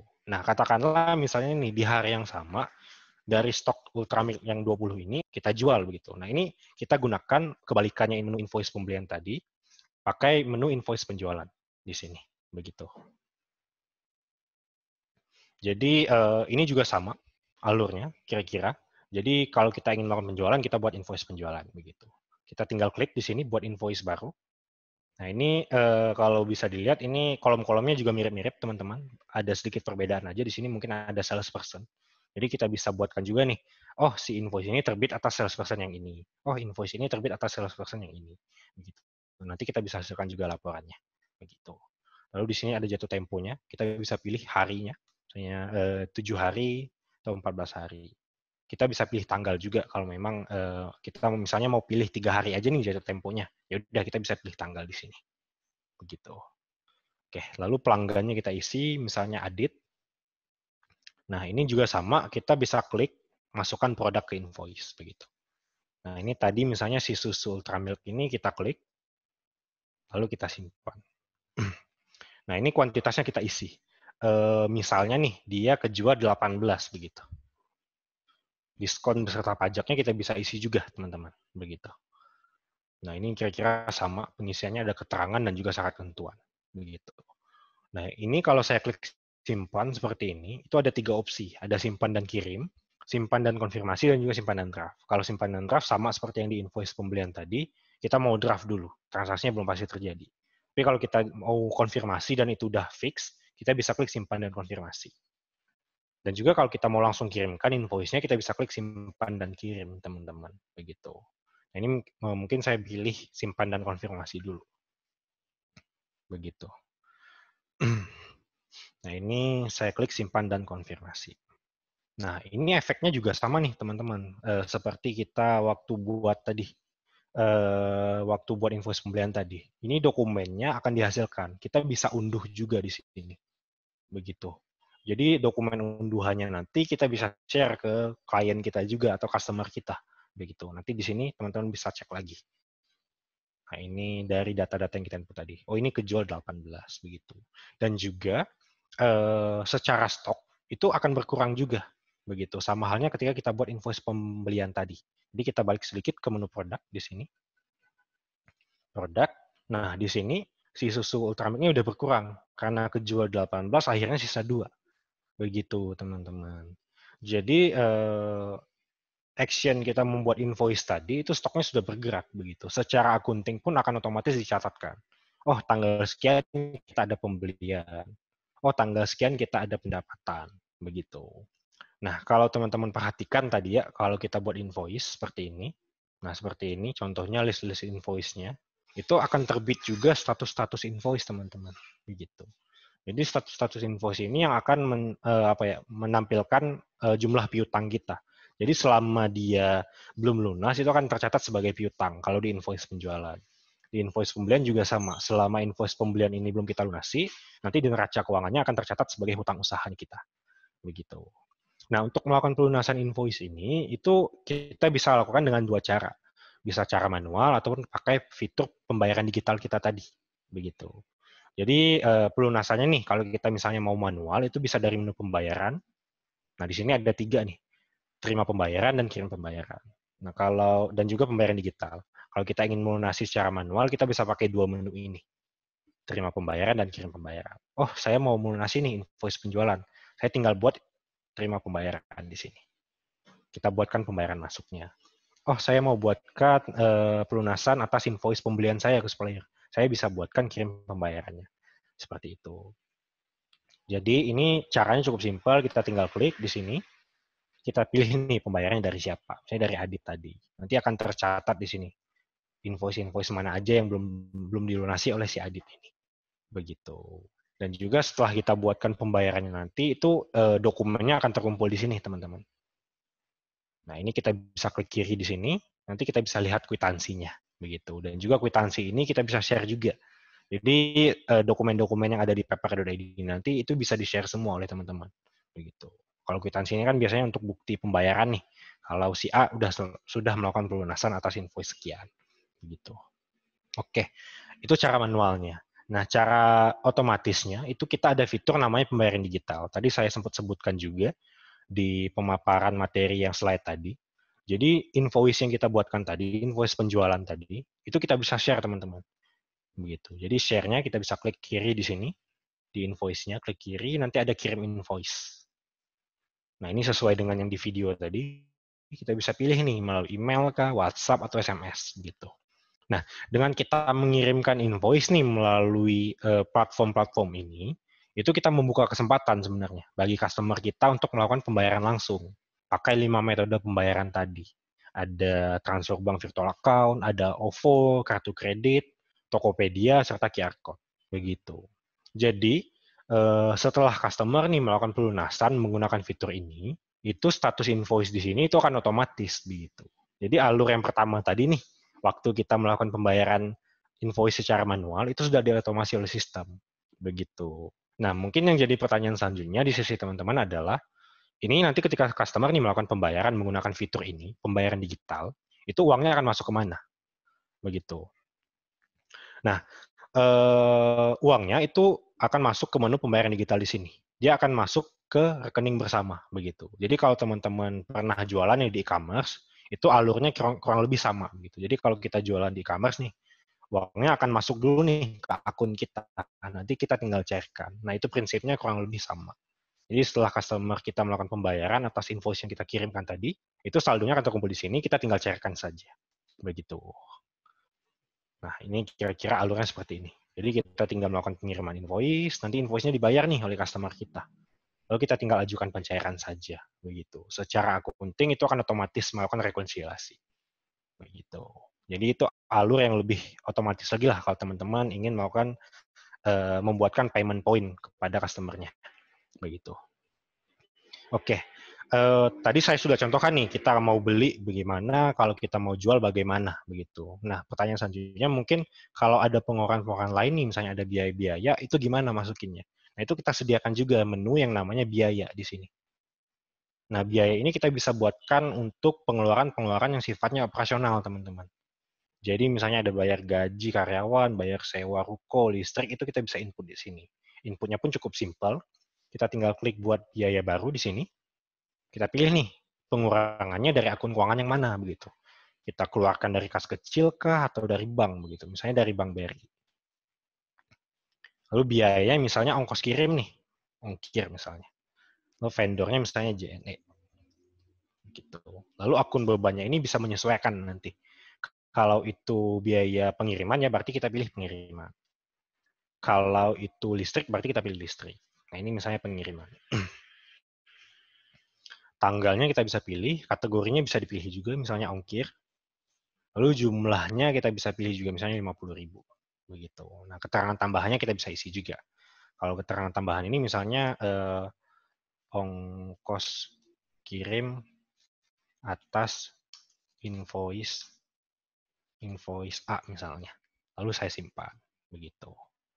Nah, ini sama halnya nih seperti kita buat transaksi tadi, jual ataupun beli, ini secara otomatis, secara akunting juga akan dihasilkan oleh sistem laporannya.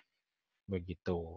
Jadi nggak cuma transaksi penjualan pembelian saja, itu dari segi pengeluaran berupa biaya pun kita hasilkan laporannya. Begitu. Oke, nah selain tadi nih ada invoice, ada biaya, kita ada fitur-fitur lain juga sebenarnya. Nah ini kalau teman-teman bisa lihat ada menu billing. Jadi billing ini sebenarnya kita bisa buatkan penagihan otomatis lah kepada customer kita. Jadi kalau teman-teman nih ada customer yang rutin nih setiap bulan melakukan pembelian, kita bisa buatkan jadwal penagihannya menggunakan fitur ini. Begitu. Lalu ada juga menu keuangan di sini. Yang pertama dashboard. Nah, dashboard ini kita bisa pantau nih untuk masing-masing keuangan kita. Kita bisa tambahkan juga. Misalnya ada Bank BRI, ada Bank Mandiri, BNI, dan sebagainya. Jadi kita bisa pantau masing-masing sisa saldonya ada berapa, pengeluaran pemasukannya berapa. Begitu. Lalu ada juga transaksi di sini, teman-teman. Jadi transaksi ini maksudnya lebih ke mutasi sih tadi. Nah, ini contohnya. Oh, ada uang berkurang nih atas ongkos kirim. Nanti tercatat di sini. Ini kita bisa cek secara global seperti ini, atau kita mau ngecek per akun keuangan kita aja, itu bisa. Begitu. Oke, lalu di sebelahnya ada menu cepat. Kalau menu cepat ini lebih ke pencatatan-pencatatan yang sifatnya di luar transaksi tadi, pembelian ataupun penjualan. Misalnya kita dapat pemasukan lain nih, begitu. Ini kita bisa catatkan di sini, begitu. Kita ada pengeluaran lain, kita bisa catatkan di sini juga, begitu, teman-teman. Nah, dan juga di Paper ID ini memiliki fitur yang namanya solusi pendanaan, teman-teman. Jadi kalau di menu keuangan ini selain ada dashboard dan transaksi, itu ada solusi pendanaan, begitu. Nah, solusi pendanaan ini adalah financing yang basisnya dari data yang kita input di paper.id, begitu. Jadi produknya ada beberapa, kalau saya bisa perlihatkan. Nah, ini contohnya. Jadi ada invoice financing dan kredit modal kerja, begitu. Jadi basis financingnya itu yaitu dari transaksi-transaksi yang kita input itu sendiri di paper.id. Begitu. Tadi kan seperti yang dibilang oleh Ibu Dwi Londari, data-datanya kan harus yang kita sediakan nih kalau mau melakukan peminjaman kan ada neraca keuangan, laporan laba rugi. Nah, data itu kan sudah kita input di Paper ID sebenarnya. Jadi basisnya itu yaitu dari data di Paper.id itu sendiri, begitu. Jadi skemanya seperti itu kira-kira. Jadi dari invoice, misalnya nih, contoh produk yang pertama itu invoice financing. Jadi invoice financing ini maksudnya seperti ini. Katakanlah nih kita ke customer ada invoice yang jatuh temponya lama nih, begitu, 2 bulan atau 3 bulan. Nah itu kan jatuh tempo yang lama ini otomatis kita lama juga nih menerima uangnya, begitu. Nah dengan kita mengajukan ke paper.id itu bisa dicairkan lebih awal. Seperti itu.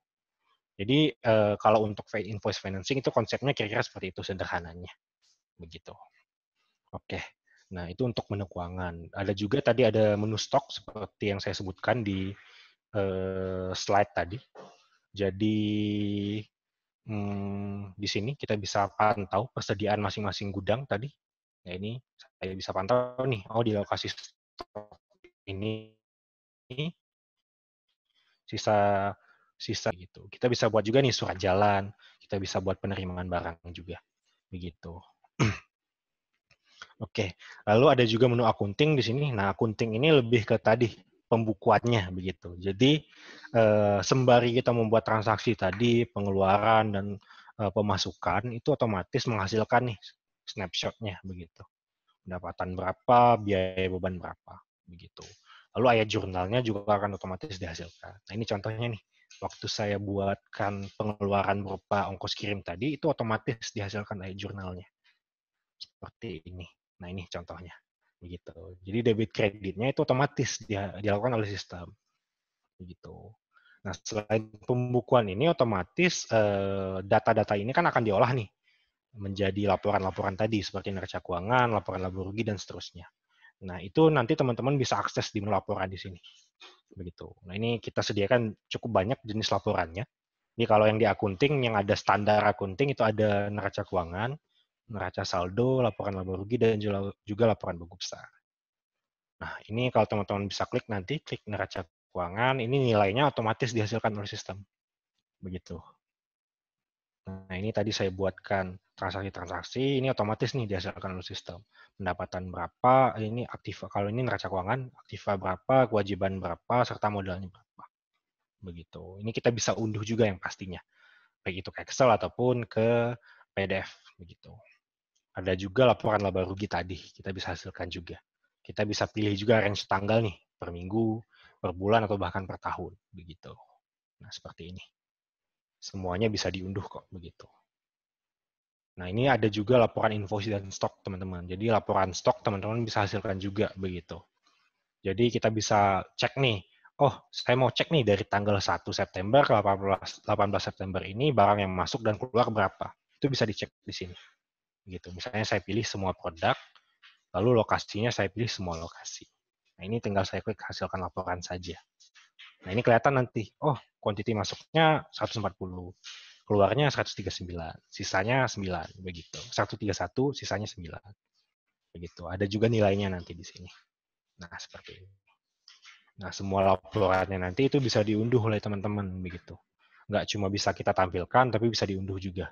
Begitu. Jadi ini bisa digunakan lah kalau memang teman-teman ada kebutuhan tadi seperti yang Ibu Dwi Landari bilang, kalau memang ada kebutuhan kolaborasi, kita ada nih datanya begitu. Jadi kita bisa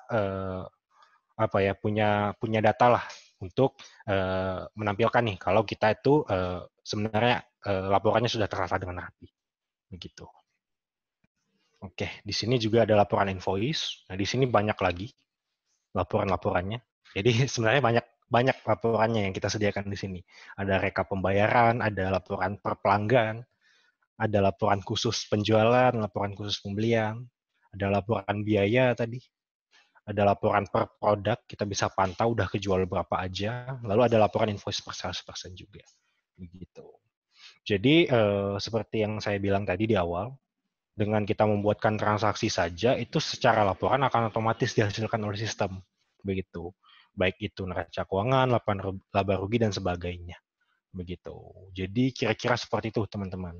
Jadi dengan aplikasi ini, teman-teman bisa gunakan juga di aplikasi di smartphone-nya. Begitu. Jadi walaupun lagi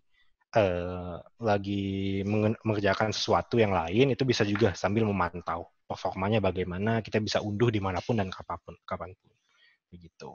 Baik, mungkin setelah ini dari data yang sudah saya contohkan tadi, itu kan ada datanya nih, berupa neraca keuangan dan juga laporan laba rugi ya. Nah, di sesi selanjutnya nanti dari Ibu Dwi Landari akan melanjutkan materinya, begitu. Bagaimana kita membaca nih dari laporan-laporan yang dihasilkan tadi untuk kepentingan usaha kita, begitu. Mungkin itu saja dulu dari saya. Terima kasih bagi teman-teman. Nanti kalau di sesi tanya jawab ada yang ingin ditanyakan, silakan. Mungkin saya kembalikan lagi ke Mbak Ilona. Terima kasih sekali lagi teman-teman. Begitu. Terima kasih sekali Mas Nofriansyah Oke. atas pemaparannya. Kita akan selanjutnya melanjutkan ke sesi ketiga, yaitu kita akan menggunakan data-data yang tadi sudah di-input ke aplikasi Paper ID. Lalu bagaimana sih setelah menjadi laporan keuangan itu kita bisa melakukan self financial check up terhadap usaha kita gitu ya. Baik, untuk tempat dan waktu kepada Mbak Wulan dipersilahkan. Oke, terima kasih Mbak Ilona. Nah, tadi teman-teman udah ngeliat ya betapa mudahnya gitu menggunakan Paper ID dan banyak banget nih laporan keuangan yang bisa dihasilkan. Nah, tadi kan saya bilang minimal laporan keuangan itu ada 3 tadi ya. Nah, terus setelah punya laporan diapain nih gitu ya?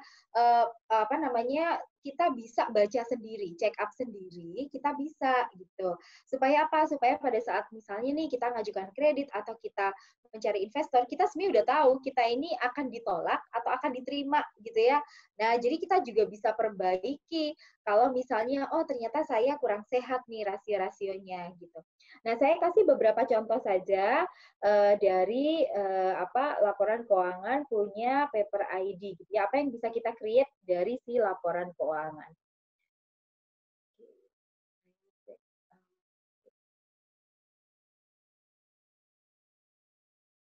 Nah, jadi di sini kita melakukan contoh menghitung dan menginterpretasikan rasio keuangan. Di sini saya cuman bermodalkan neraca yang sudah ada dari Paper ID, salah satunya tadi neraca keuangan Toko Jaya Bersama.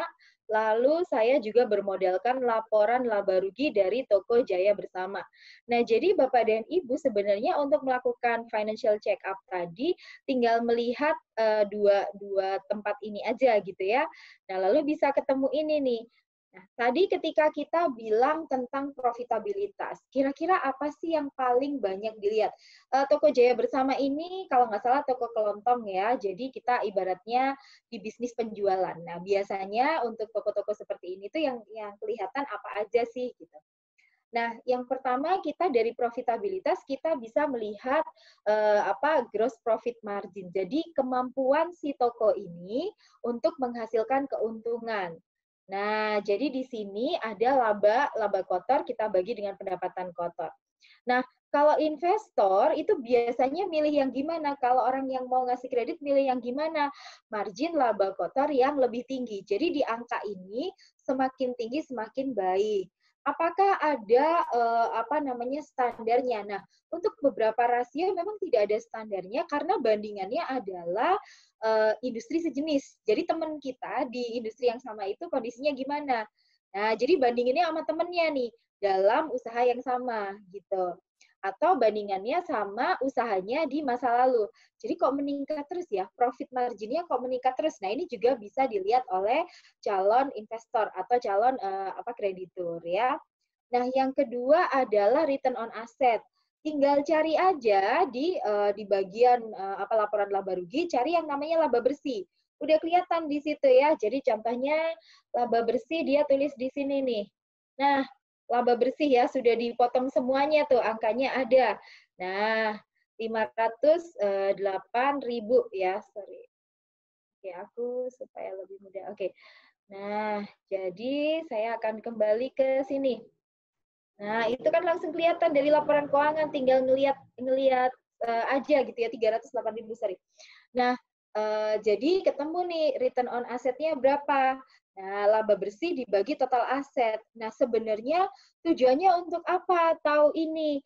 Nah, kita tahu dari aset yang segitu banyak itu bisa menghasilkan laba berapa.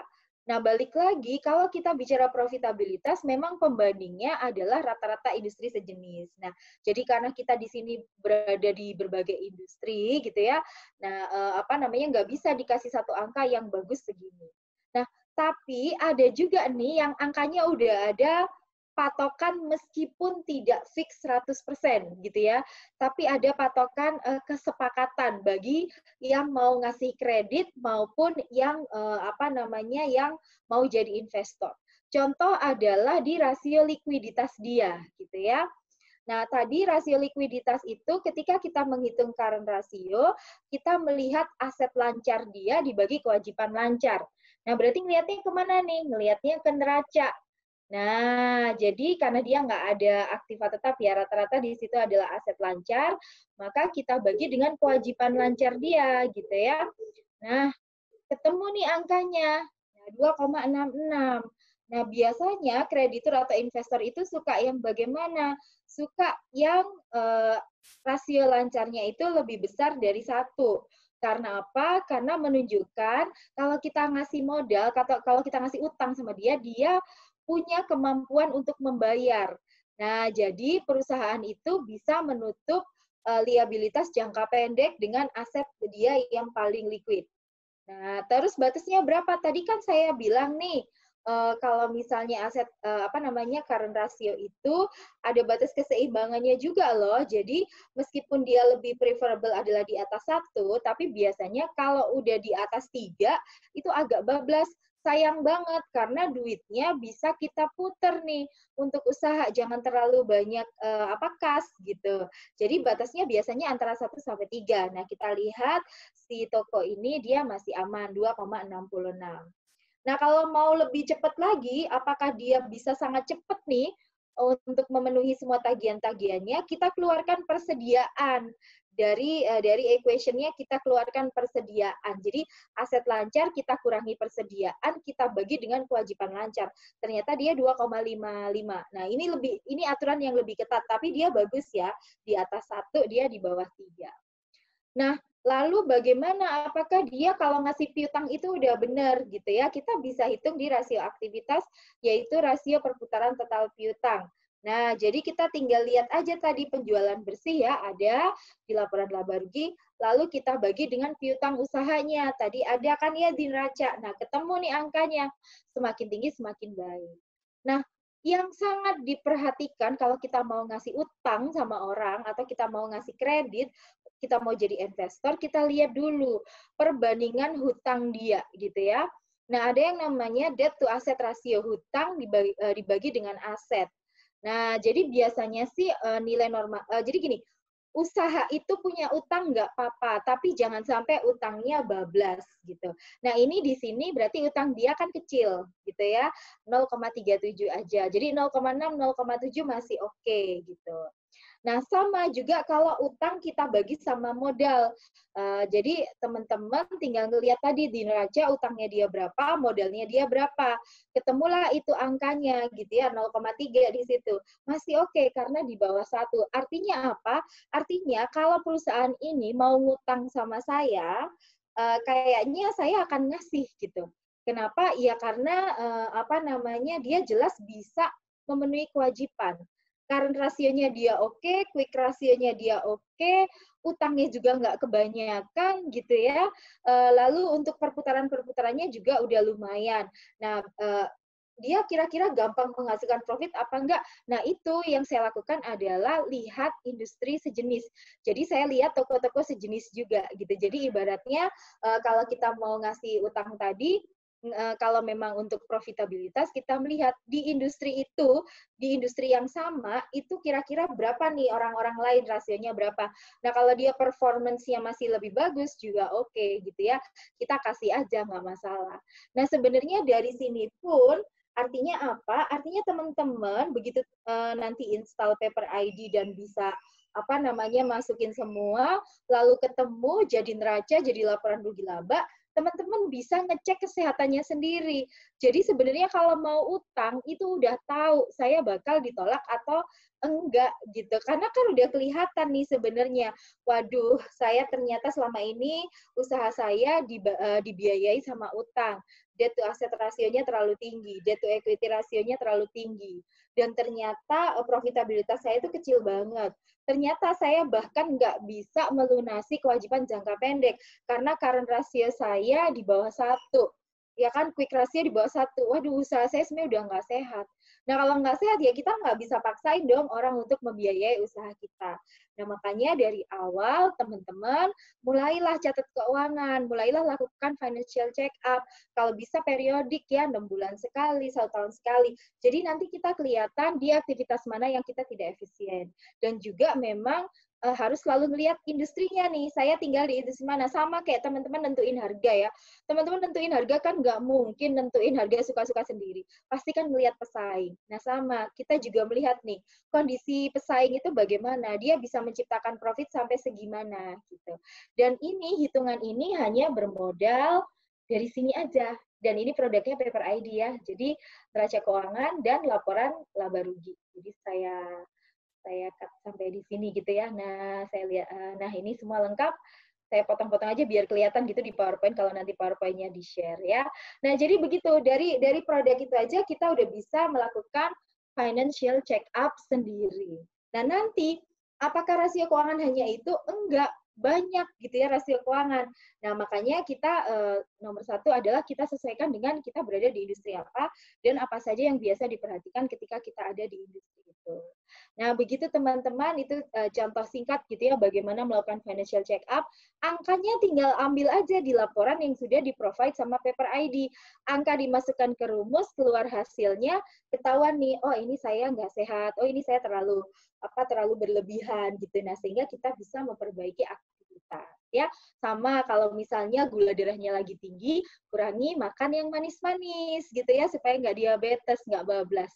Nah, begitu teman-teman, kita bisa lanjutkan dengan sesi tanya-jawab. Terima kasih. Saya kembalikan pada Mbak Ilona. Terima kasih banyak Mbak Wulan atas analisanya untuk laporan keuangan. Jadi kita paham nih ya, rasio-rasio tuh kurang lebih tuh benchmark-nya tuh seperti apa yang baik ya. Oke, kita akan masuk ke sesi tanya-jawab. Kita punya sekitar 15 menit untuk sesi tanya-jawab.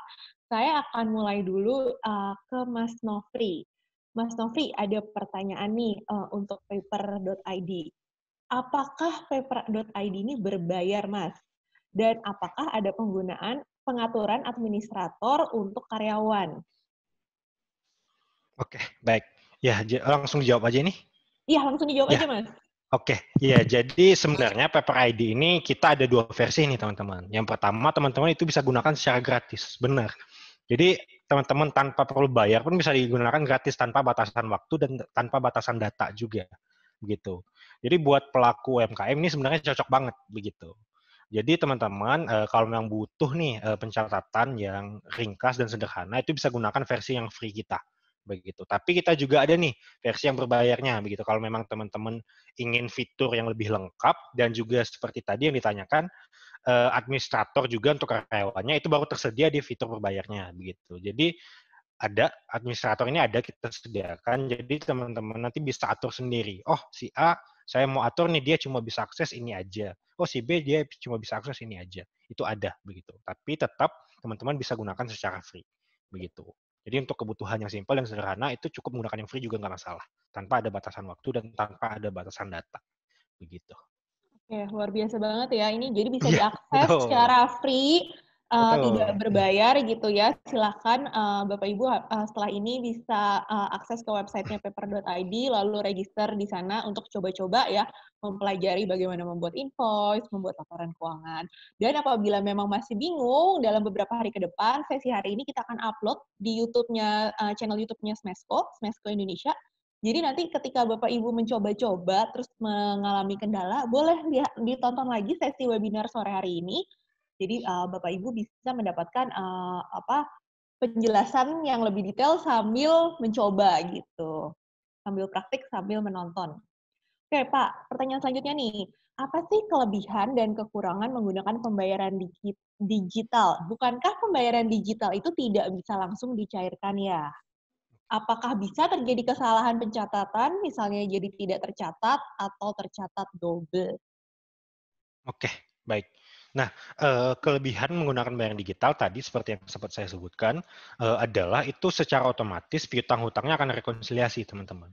Jadi alur kita membuatkan pembayaran secara manual itu sudah diotomasi oleh sistem, begitu. Jadi ini alur yang lebih otomatis lagi sebenarnya.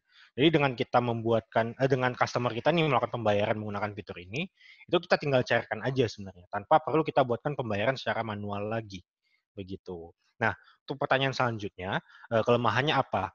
Nah, mungkin ini bukan kelemahan sih, lebih ke tantangan begitu. Jadi tantangannya adalah seringkali untuk fitur digital payment ini adalah dari sisi customer-nya kita. begitu. Kadang-kadang customer kita itu sudah terbiasa nih melakukan pembayaran pakai cash terus atau pakai transfer bank langsung terus. Nah, ketika mereka diarahkan untuk ke fitur ini memang Digital. agak iya, betul. Pembayaran digital ini memang agak sulit di sananya begitu. Jadi mungkin yang jadi tantangan nanti adalah bagaimana kita mengarahkan customer kita untuk melakukan pembayaran dengan fitur ini. Begitu. Agar dari sisi kita bisa lebih mudah lagi dalam melakukan pencatatannya. Begitu. Nah, Oke. ya, Untuk potongannya berapa nih, Mas oke. Nofri? Ya. Jadi untuk potongannya sebenarnya itu kan tadi kan saya sudah sebutkan ya ada 5 metode pembayaran. Ada kartu kredit, transfer bank, virtual account, OVO, Tokopedia, dan juga QR code. Nah, sebenarnya yang kena biaya pencairan transaksi itu cuma kartu kredit dan juga OVO saja. Begitu. Kalau teman-teman pakai transfer bank, virtual account, Tokopedia, ataupun yang tadi QR code itu belum ada biayanya. Begitu. Jadi free. Begitu. Jadi kalau memang customer teman-teman bayar pakai kartu kredit tadi, ataupun OVO, itu baru ada pencairannya. Tapi kalau 3 metode pembayaran yang lain itu nggak ada. Begitu. Dan juga itu untuk yang OVO biaya pencairannya cuma 1%. Kalau yang kartu kredit itu paling rendah itu sampai 1,5% saja. Begitu. Oke, baik. Oke, Pertanyaan selanjutnya nih, Mas. Apakah oke. aplikasi Paper ID ini bisa digunakan untuk badan hukum yayasan Ya, atau organisasi nirlaba? oke. Nah, sebenarnya Paper ID ini fitur-fitur yang kita develop dan buat itu dibuat sefleksibel mungkin.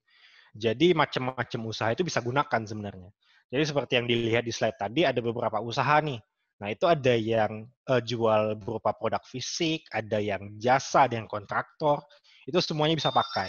Ada juga yang jasa notaris misalnya itu ada juga. Jadi berbagai macam usaha itu bisa dicatatkan sebenarnya. Nah, sedikit menambahkan tadi dari yang Mbak Ilona sampaikan, kalau nantinya nih teman-teman dalam penggunaannya ada kendala ataupun ada pertanyaan, nanti saya di materinya saya akan lampirkan kontak supportnya. Jadi kalau memang Oke, ada kendala itu bisa dihubungi ke sana begitu. Jadi oke. nanti kita bantu support juga lah kalau dalam ada masalah dalam penggunaannya. Begitu. Jadi ada customer service support-nya nih Iya, ya, betul, yang betul, akan betul. siap membantu walaupun Betul, ini betul. aplikasinya tidak berbayar, tapi tetap Iya, ada betul. customer support-nya yang bisa Betul, betul. membantu Ya. teman-teman UMKM yang mengalami kendala gitu ya. Kayak Iya. kemarin nih ada rekan saya yang Iya. terkendala gitu, saya kenalkan ke Mas Nofri gitu ya, lalu Iya, akhirnya betul, betul. dibantu gitu ya. Iya, Oke. betul, betul. Oke, boleh nanti tolong diminta bantu di-share di kolom chat, Mas, ya. Jadi kalau misalnya ada kendala nih Oh, teman-teman iya. UMKM, nanti Boleh, boleh, bisa boleh. menghubungi ke siapa untuk bertanya-tanya lebih lanjut. Iya.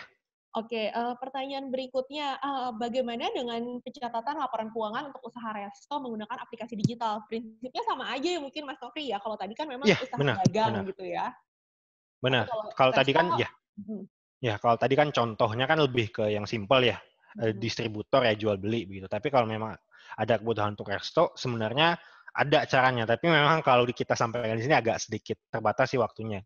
Nanti kalau memang ada mau pertanyaan bisa disampaikan ke kontak support yang akan saya sampaikan. Oke. Nah, pertanyaan terakhir nih untuk Mas Nofri. Bagaimana pencatatan akan kelebihan pembayaran dari customer yang akan dipotong ketagihan berikutnya tuh, Mas? Apakah itu kita bisa melakukan adjustment-adjustment tersendiri untuk transaksi-transaksi yang seperti ini? Oke, sebenarnya bisa, kalau memang ada kelebihan-kelebihan pembayaran seperti itu, sebenarnya bisa kita inputkan. Toh, sebenarnya kita sediakan juga alur di mana kita bisa catatkan, penjurnalan secara manual kalau ada perlu penyesuaian, begitu. Jadi nanti kalau teman-teman buatkan kelebihan pembayaran atau atas suatu transaksi, itu akan ada penandanya, begitu. Jadi di menu invoice penjualan nanti jumlah terhutangnya akan minus yang menandakan ini ada kelebihan bayar nih begitu. Dan nanti kita bisa alokasikan untuk transaksi selanjutnya. Seperti itu. Jadi seperti yang saya bilang tadi, sebenarnya fitur-fitur yang kita buat ini dibuat fleksibel mungkin agar bisa merangkul lah semua jenis usaha begitu. Jadi kalaupun memang fitur secara default-nya belum ada, itu ada alur alternatifnya yang kita bisa terapkan. Begitu. Oke, ada satu pertanyaan terakhir nih, Oke. Mas. Bagaimana dengan penggunaan QRIS code, Mas? Apakah di Paper ID mengakomodir untuk penggunaan QRIS Ya, code-nya ini, Mas? iya, benar. Jadi tadi sesuai dengan di PPT tadi kita ada metode pembayaran. Ini salah satu metode pembayaran yang baru dirilis juga baru 1 bulan pakai QRIS code begitu. Jadi kita sediakan metode pembayaran dari QRIS code ini seperti GoPay, ShopeePay dan segala macamnya. Jadi bisa digunakan. Dan ini belum ada biaya pencairannya sejauh ini. Begitu.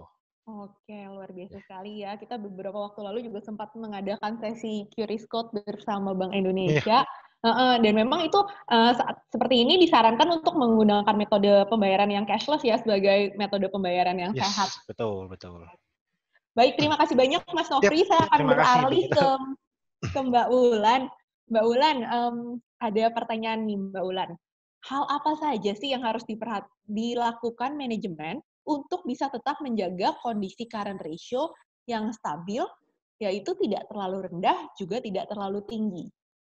Oke, nah, wah ternyata aplikasinya Paper ID keren ya teman-teman ya. Jadi bisa memfasilitasi berbagai transaksi ya. Jadi jangan khawatir tadi Mas Nofri udah luar biasa tuh. Banyak banget ya yang bisa difasilitasi. Termasuk Kris bisa ya Mbak Ilona tadi. Iya, Nah, dan itu bisa keren juga banget. sampai mendapatkan akses ke pembiayaan di Betul, peer-to-peer lending seperti itu. betul. Jadi, Nah, kenapa nih kita dari Smesco nih senang dengan aplikasi Paper ID karena memang di sini Paper ID pun sampai ke proses membantu untuk akses pembiayaannya itu tersedia fiturnya seperti itu. Jadi nggak hanya oke. berhenti di laporan keuangan aja gitu. Karena kan kita tahu nih bagi UMKM tuh masalah permodalan dan pembiayaan itu menjadi permasalahan yang cukup Betul. utama gitu ya. Jadi Benar-benar. dengan tersedianya data-data laporan keuangan yang diinput secara berkala di aplikasi Paper ID, nanti pada saat Bapak Ibu ingin mengekspansikan bisnisnya, nanti sudah ada data-data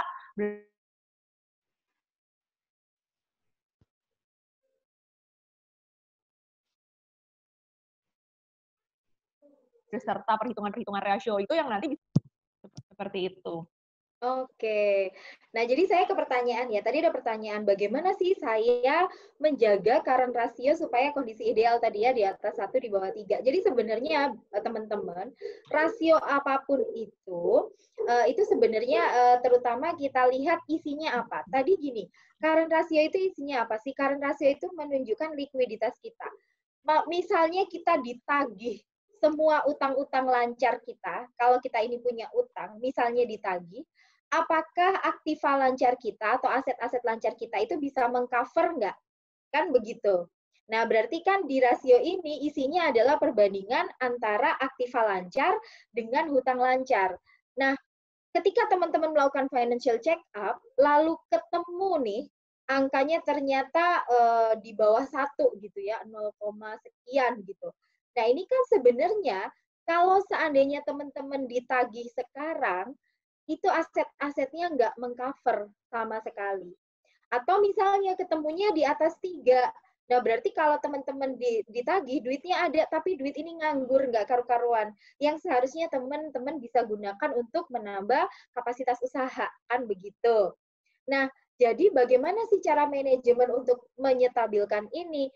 Ya sudah, ketika misalnya nih, kita terlalu rendah, berarti kan ada permasalahan di sini. Berarti kita itu terlalu gampang utang, padahal sebenarnya untuk kas itu kurang. Nah, makanya direview lagi tadi cash flow-nya. Nah, selama ini kenapa bisa bisa apa aset lancar saya kok sedikit sekali ya? Selama ini duit ini saya pakai apa? Jangan-jangan ada yang tidak efisien dalam saya melakukan usaha.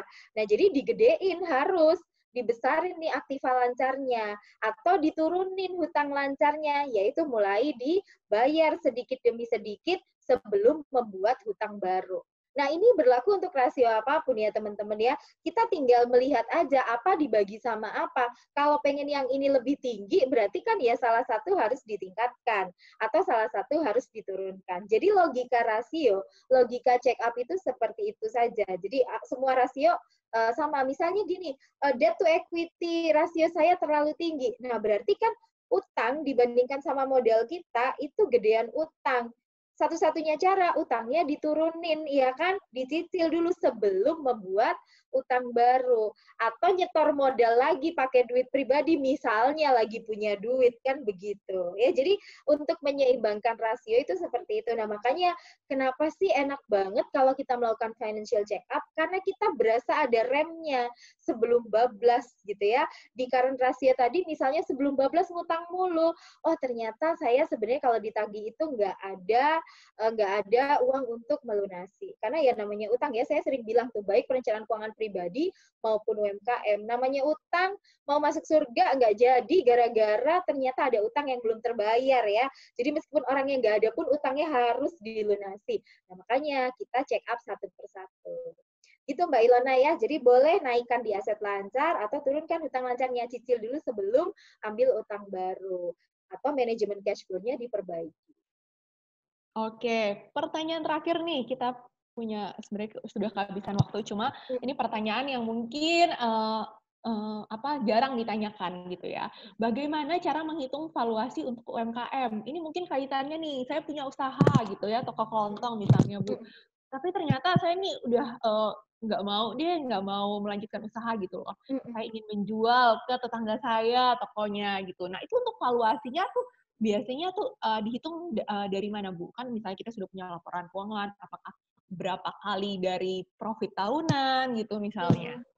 Oke, nah kalau kita bicara valuasi itu kan sebenarnya nilai kekayaan. Jadi misalnya nih Bill Gates dianggap sebagai orang yang paling kaya di dunia. Yang sebenarnya kita lihat dari Bill Gates adalah namanya nilai kekayaan bersih dia. Nilai kekayaan bersih itu kan berarti semua aset dia dijadikan satu, kita kurangi dengan semua utang dia, ya kan? Nah, jadi ketemu angka nih sebenarnya total valuasi saya berapa. Dalam perencanaan keuangan pribadi sama, kita mengenal namanya nilai kekayaan bersih. Jadi itu adalah si aset kita kurangkan sama hutang. Nah, bagaimana kita tahu tentang valuasi UMKM kita?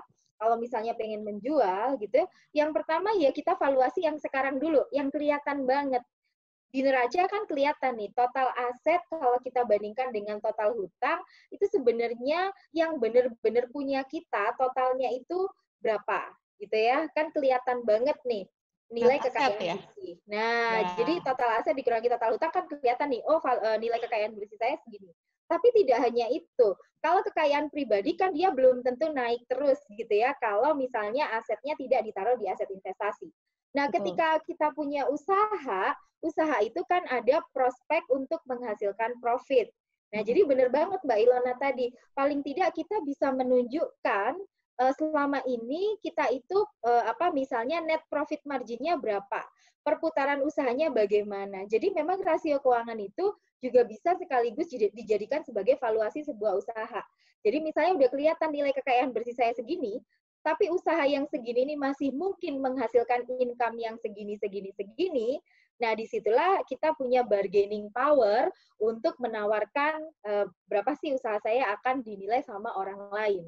Begitu ya. Nah, jadi sama aja dengan kita merencanakan keuangan pribadi, berapa nilai kekayaan bersihnya Mbak Ilona? Yang Mbak Ilona jumlahkan semua aset dikurangi semua utang, itu kelihatan. Kekayaan saya segini. Nah, tapi kalau kekayaan pribadi kan udah sampai di situ aja kekayaannya, karena kan kita nggak tahu apakah ada potensi dapat lagi atau enggak. Tapi kalau usaha punya potensi. Nah, jadi kita juga bisa tunjukkan misalnya rasio-rasio profitabilitasnya, sehingga dia akan meningkatkan nilai valuasi. Bisa kita tambahkan perhitungan tadi ke dalam valuasi yang realnya sekarang, karena ada prospek. Gitu. Prospek income ke depannya seperti itu ya. Betul, gitu Mbak Ilona. Baik, terima kasih banyak Bu Wulan, terima kasih banyak Mas Nofri. Nah, kita nih ada kuesioner bagi Bapak Ibu yang ingin mendapatkan e-sertifikat. Mas Syukran bisa tolong di-share link untuk mengisi kuesionernya. Kita masih ada waktu 2 menit, hanya beberapa pertanyaan saja Bapak Ibu. Di sana tolong diklik linknya. Oke, linknya sudah ada di kolom chat. Bapak Ibu tolong klik linknya, lalu menjawab beberapa pertanyaan dari kami. Di sana Bapak Ibu bisa memasukkan juga email dan nomor telepon. Nanti e-sertifikatnya akan kita emailkan setelah acara. Jadi bagi Bapak Ibu yang ingin mendapatkan e-sertifikat dari paper.id, diharapkan untuk mengisi kuesionernya. Kita berikan waktu 2 menit untuk Bapak Ibu mengisi, dan setelah acara webinar ini selesai, tidak lagi bisa mengisi. Jadi Bapak Ibu harus mengisi sekarang karena datanya akan kita tarik pada saat webinar ini selesai. Gitu. Jadi apabila Bapak Ibu mengisi setelah webinar ini selesai, tidak bisa mendapatkan e-sertifikatnya nanti.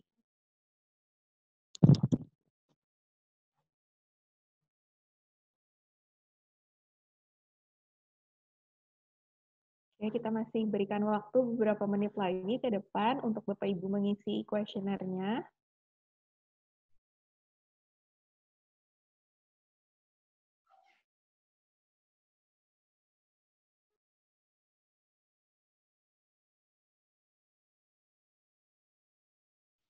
Tunggu Kak, masih loading. Iya, oke, ditunggu. Kita masih berikan waktu mungkin 3 menit lagi ke depan.